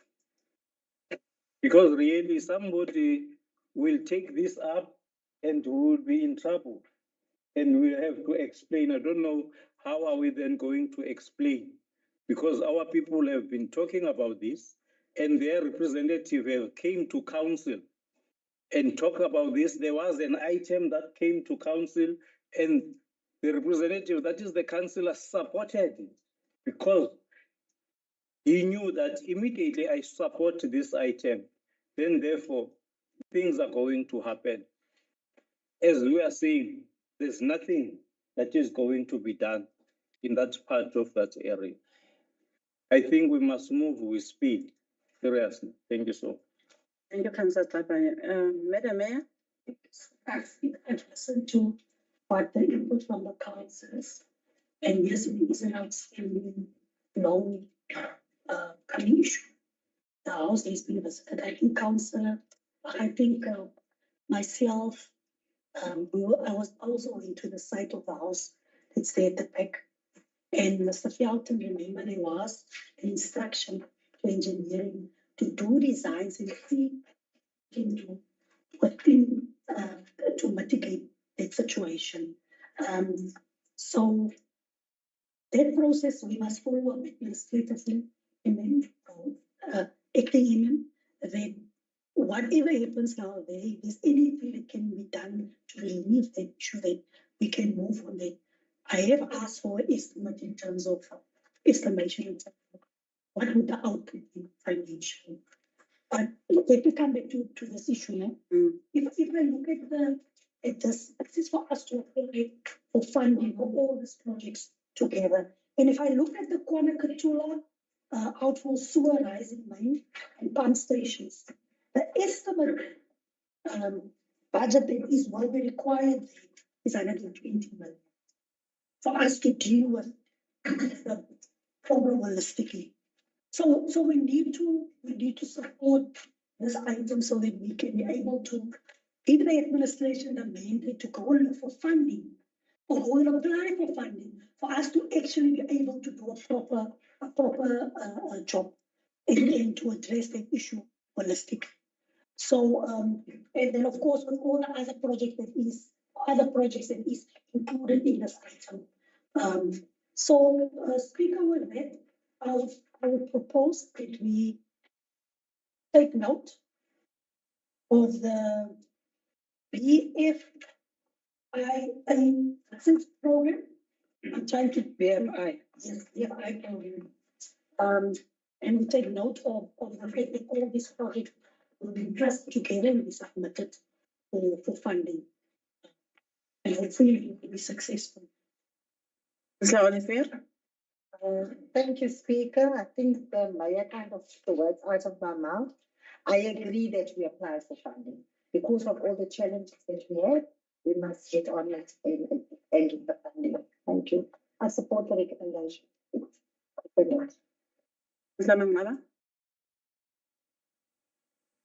Speaker. It's well and good when the councillors do not have answers to a clear item. But for councillors to actually pacify me, I will not take that kind.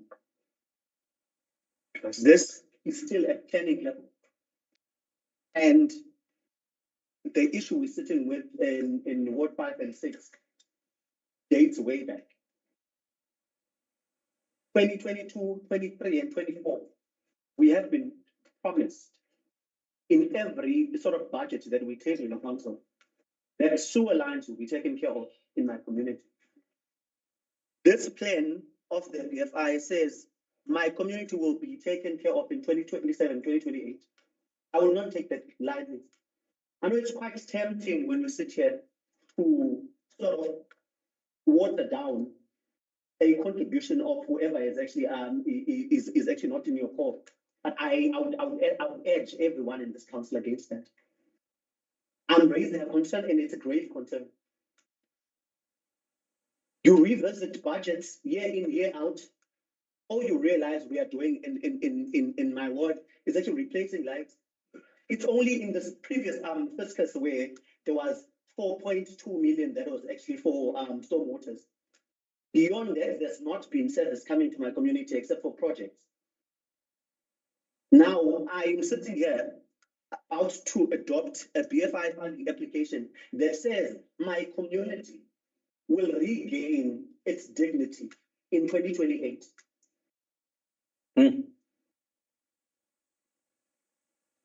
It cuts deep.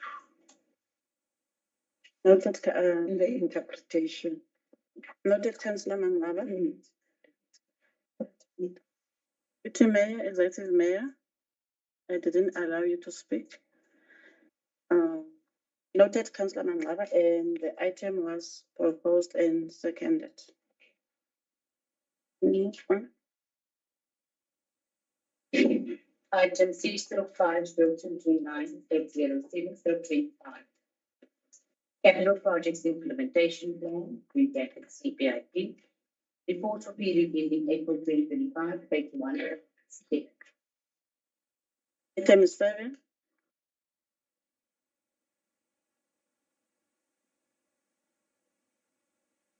Councillor Olivier, For the recommendation.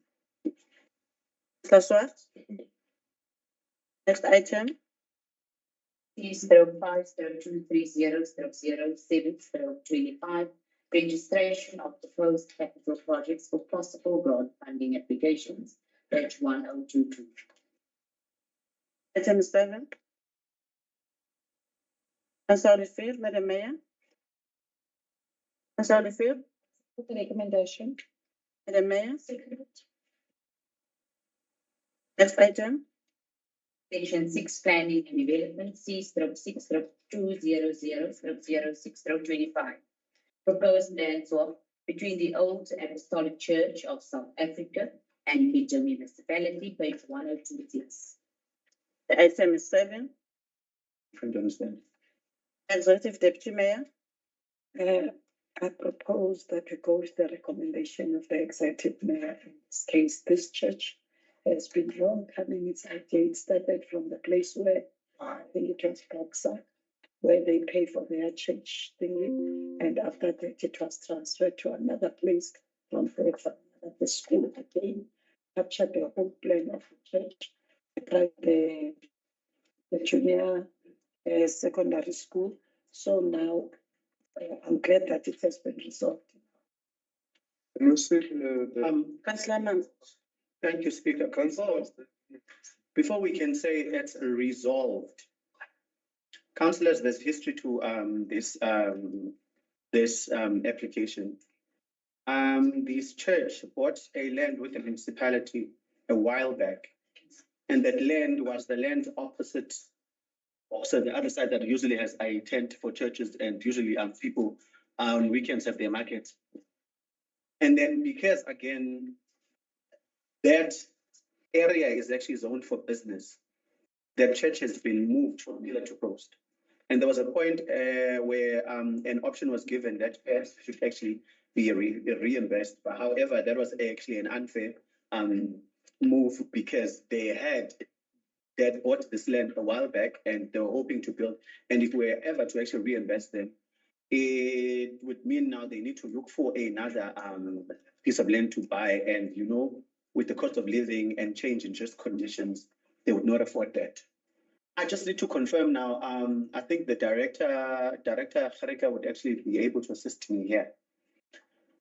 Is this not, is R5343 not the land that we gave to the Department of Education last year? Because I'm avoiding duplication in ownership in terms of the land. Because I understand that last year we had an item in council where we were actually transferring, or we were we resolved to actually transfer the land opposite Maria High to the Department of Education for development, for extension, and facilities and. Now I need to confirm that if this earth is not the very same, because if that's the case, then we'll be sitting with another fish. Stand with us. Can I just ask, can we just put them back, the plan on page 129?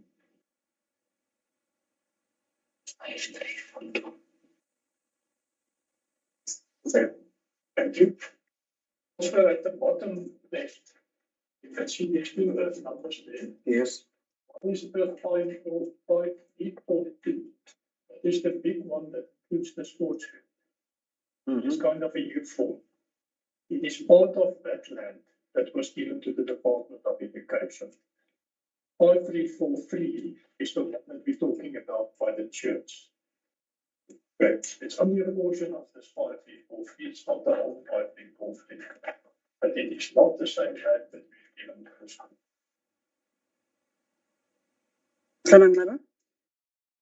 Thank you, Speaker. Now for confirmation, Director, could you just follow up just to actually ensure that the deed that is actually given to the department is not a duplication of that one? I'm not saying what you're saying is actually untrue.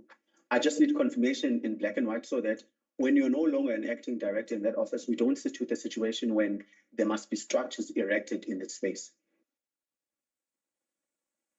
If you could provide us with that, I'd be comfortable. I second the recommendations. Thank you, councillors. Moving to the next item. Item 3/6/201/06/25, Minor Road, 7211, proposed declaration, page 1036. Item 7.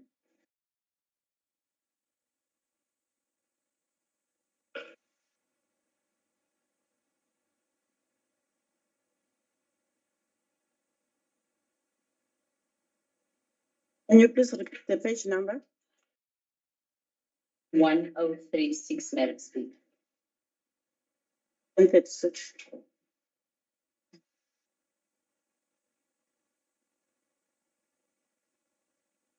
Item 7. Okay.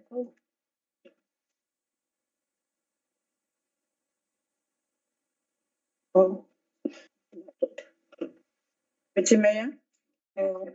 Let's go with the recommendation as they are done there by the executive mayor, because it's a road that was under provincial department, but now we've asked it to be. Let's go with that. Councillor Swart? Second proposal.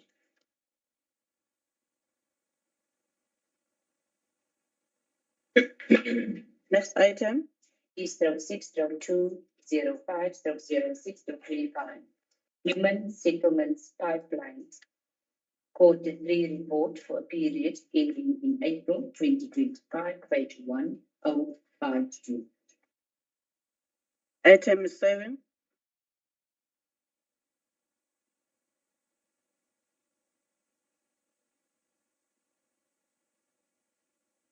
Madam Mayor?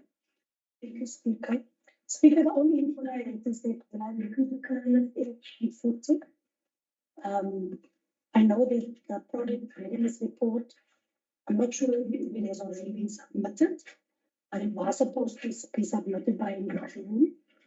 But be it as it may, I want to comment on the issue of ESCOM because I see with the Green Valley one, it does say that there's bulk infrastructure outstanding, including ESCOM electrical capacity challenges. They can take up to 6 years to upgrade. The ESCOM line for area is the same line, so the same challenge is applicable to the airfield, particular one. I think we discussed the previous, and I would propose that we note the report.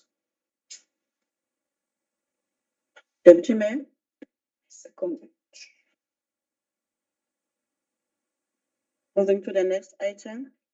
C/6/210/07/25, Earth 1 for current alienation and development, determination of market value, page 1062. Item 7. Madam Mayor? Thank you, Speaker. I think when the valuation came to council, I think gave my doubts about the estimate that we were given. simply because of the locality of the area. So, I know that it is situated in the corner opposite where the community hall is, right next to where the informal area is. So my proposal would be that administration, maybe you guys can first explain to us how did we, get to that point, because I was quite surprised to see the valuation at that value and how the bidders came to another value.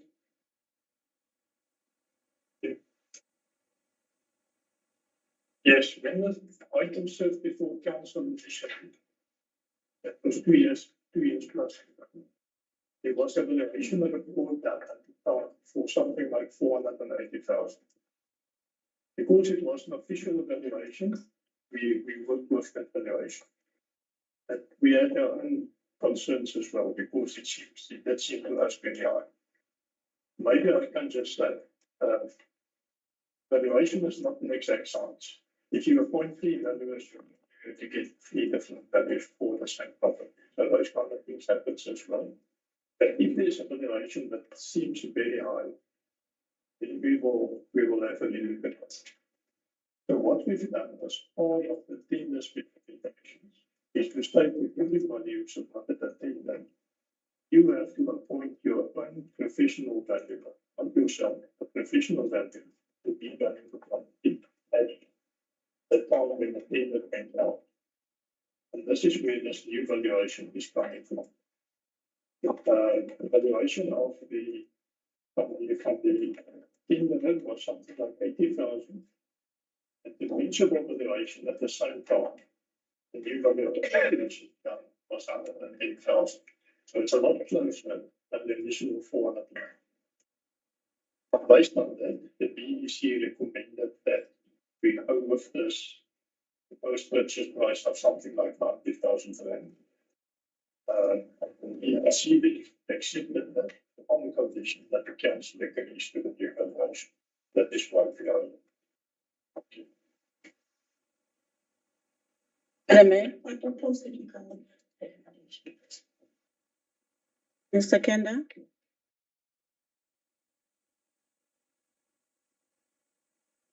Mr. Valenza? Thank you. Next item. 6/6/211/07/25, 15320. Plettenberg Bay, between brackets, Ebenezer. Proposed technical school, page 1103. The item is serving, Madam Mayor. Thank you, Speaker. I think we did previously bring an item to council regarding the collaboration with the Hillside Foundation. At that point in time, the particular high school was identified as the site for them to build this technical school. Unfortunately, that process, they couldn't conclude on that one. And now we have looked for a more central space that can accommodate more people from all the different areas.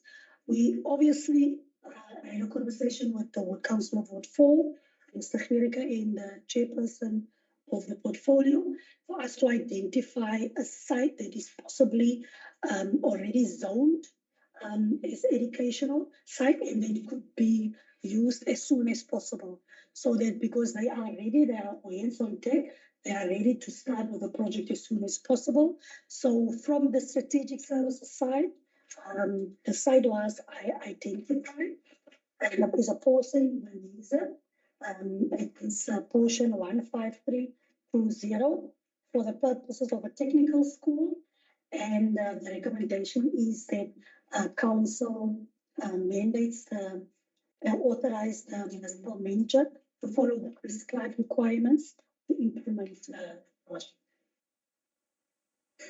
Councillor Willemse? Support the recommendation. Seconded. And I'm sure Councillor Teplas will be glad to have a technical school in his ward. This is starting his fixed. Moving to the next item. No site there. Just the thing that Technical stage is moved to Madam Francis. So you have a skills center. Next item. Now must be one. Yes.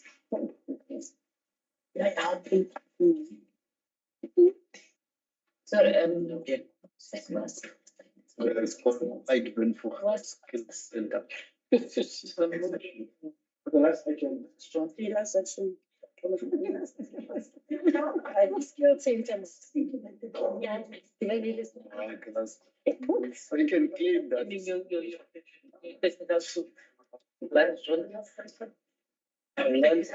Administration was, that's the question of.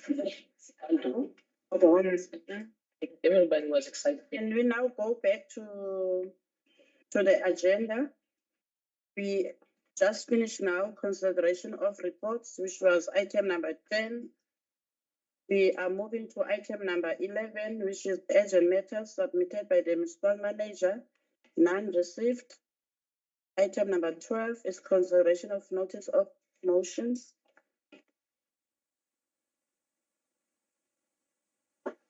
None received. Item 13, consideration of notice of question. Can the administration please take us through to the notice of questions?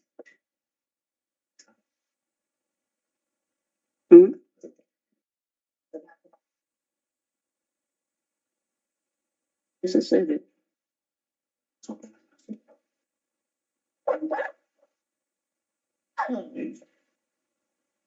Yeah. We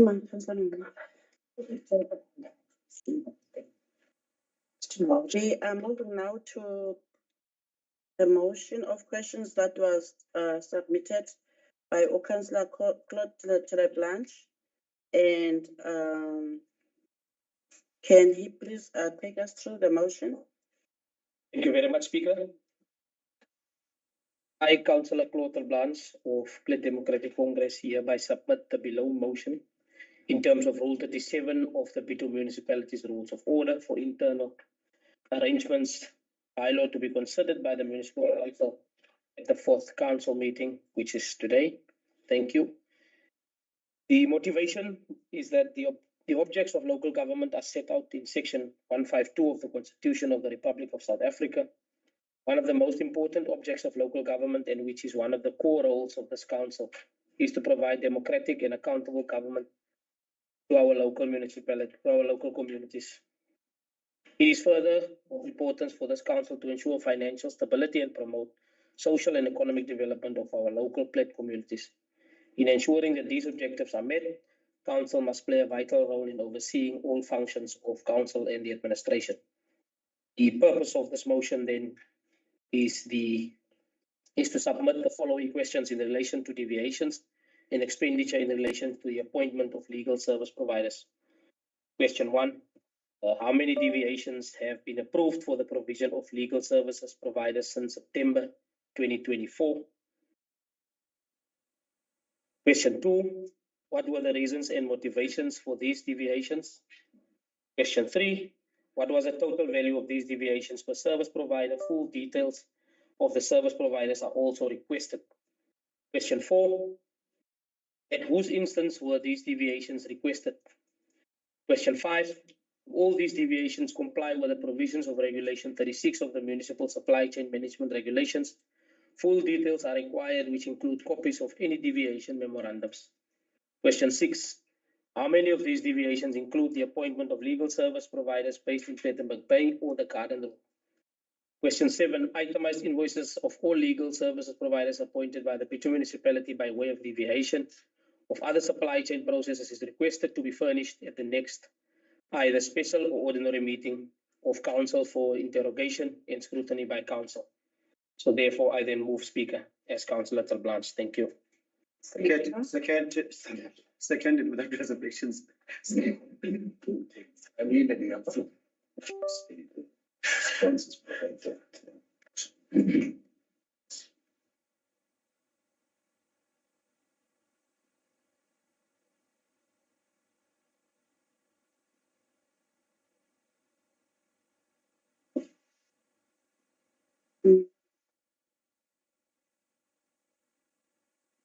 A motion of questions was submitted on the 17th of June 2025 by Councillor Blanche and seconded by Councillor Mangaba.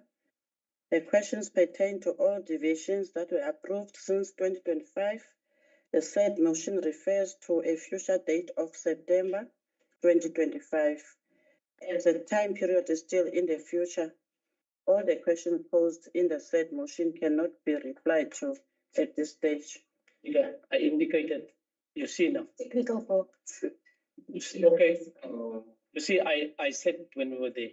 And You see, then you said we're gonna sort it out. When I came to the office, I explained about this error. And Speaker, just to that as well. The error in the date was highlighted by the accounting office. And we communicated it on that day that it will not be an issue. He identified it on his table. No, thanks. Speaker, the motion was submitted to me. Read it in front of the councillor, and I indicated that the motion could be defective because of this discontinuity. So it's not for me to go and rewrite the motion. This motion was submitted on the 17th of June. Long before this council, which the council has had an opportunity to correct the matter. Long before that, because they could submit the motion 7 days, which is 7 days from this council meeting. So I already indicated to the two councillors, Councillor Manaba, that's why you made a comment. Please say that to the speaker when you said you second, but you didn't put a but. No, but you know exactly what you're saying. No, that's what I'm saying. I know, but the point is, I raised with the two of you. So it's not for me to go and correct the motion and bring it back. It's not my motion. It's your motion submitted by the two of you. So the motion that is in front of council now is not corrected. Speaker. Can I go? Speaker. With this one, I got the assurance that it won't be a problem, but it's fine. I can see now. I will resubmit it. I take it. We will redo it. It's fine. Because at the time we raised it, and then the MM said it's fine. It shouldn't be a problem. But it's fine. Let's continue. We will redo it. It's all. Thank you, Councillor Branch.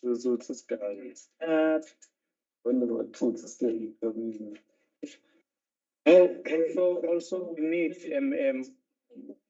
need we need you to be above board sometimes, you see, and you give guidance to councillors, and yet councillors are saying, you said to them, no, it's not a problem, and so on and so forth. They trusted you anyway. You see, they trusted you. So really, as an official of your magnitude, you should have been above board. But be as it may, the questions are going to be done again. It's coming. It's not going to go to the gallons. It's not going to go away. But what we would like as an official of your caliber is that really you should be above board sometimes, other things. So I want just to address that, because even the way the response the speaker is reading, you feel that there's no seriousness here, and it's a laughing stock. I can put it that way. The speaker, nonetheless, she was not laughing, but the way she read, it's a laughing stock. And together between them and the MM, it was nice for the councillors to have an error in that date. You see, no, leave them. So yeah, it's coming anyway. You are not here to be blamed for the councillor's errors. Councillor Blanche admitted that it was an error and it will be corrected. So please do not accuse us of a letter. Hey, you must be above board sometime. You see, these are young councillors, man. For goodness sake, these are young councillors. Blanche, you propose, and can I please have a seconder? We have the bandwidth to write again. It's fine. Nobody writes for us. I will answer also in the next. Thank you. Moving to the next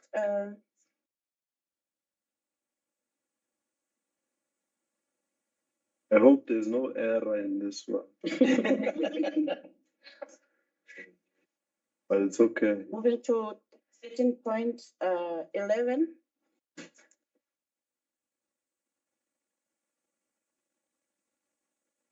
Time has come. As I read,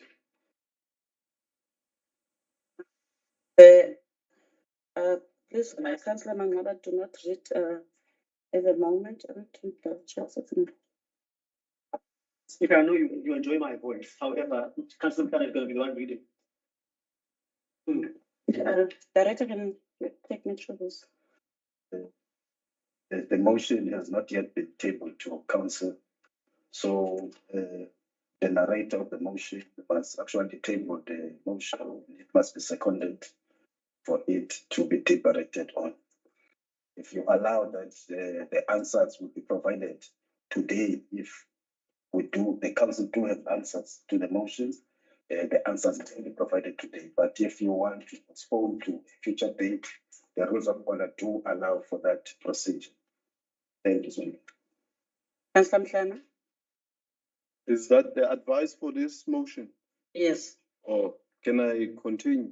Okay, 17 July 2025, the Speaker, Bitou Municipal Council, Councillor M. Pusakwe, and the Municipal Manager, Mr. M. Memani, delivered by hand motion of questions in terms of Rule 37.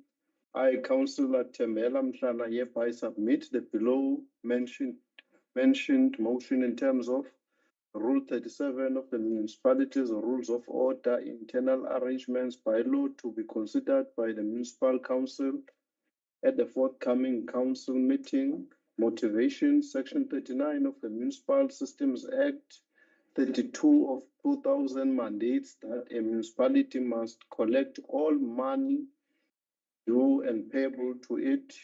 During October 2024, the Western Cape High Court ordered, amongst others, that Mr. Memani is required to repay the full amount received under the mutual termination agreement, as is Bulelani Barnes, Inc., fifth respondent, ensuring financial accountability to the municipality. Purpose of the motion. The purpose of the motion is to submit the following questions in relation to what extent the municipality has endeavored to recover money from Mr. Memani and Bulelani Barnes. Question 1, did the municipality, in terms of the court order in the matter between the Democratic Alliance versus Bitou Municipality and others, recover the money paid to Mr. Memani and Bulelani Barnes under the mutual termination agreement? Question 2, if the answer to question 1 above is in the affirmative, please indicate what amount was paid, by whom, and the date of payment. Question 3, if the answer to question 1 is in the negative, we need to establish the reasons as to why the municipality failed to recover the money from Mr. Memani forthwith per the court order. Question 4, did the municipality receive any part payments from Mr. Memani in respect of the court order as mentioned above? If the answer is in the affirmative, we need to provide proof of such payments.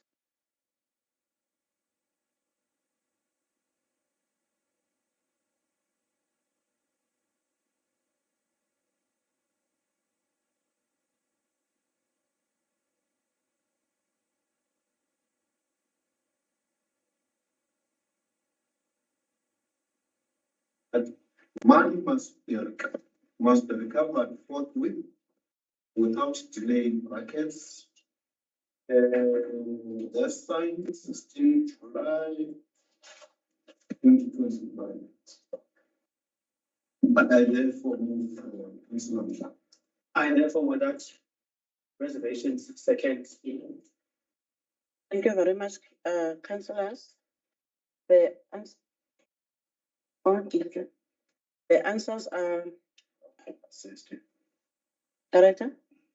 All right, thank you very much, Speaker. The rules of order provides that on Rule 37, Section 2, the member to whom such question is posed may answer the question at a meeting referred to in subsection 2 of this meeting. If the member elects to answer the question in writing, he or she may do so in 6 working days. So this motion comes at the time when the executive mayor was prepared an item to update council on the recovery of the funds from Mr. Barnes and his family. So according to when I've read the item, it answers all your questions. But the item, it's written by the executive mayor. It was not answering the motion, and it's going to serve in the in-committee. So we'll then rather defer and wait for that item. If councillors are not satisfied after the deliberations of that item, then they can then pronounce themselves, and then the speaker will then prepare a written answer and provide to councillors within 6 days, if the council may accept that. Thank you. Councillors? Oh, okay. If that's a clarity, I'm still sitting here, no thoughts. Must I excuse myself? Nothing is said. I just want to know. Excuse yourself. Okay. That's what I was hoping was gonna. No, you are being failed by your speaker, your friend.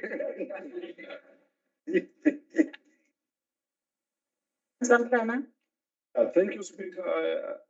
I think I must afford this opportunity that the executive mayor in the in-committee provides that information. And also respecting the fact that it will be mentioning some sensitive information. So I will afford that opportunity. Thank you. Thank you very much. We will deal with it in committee.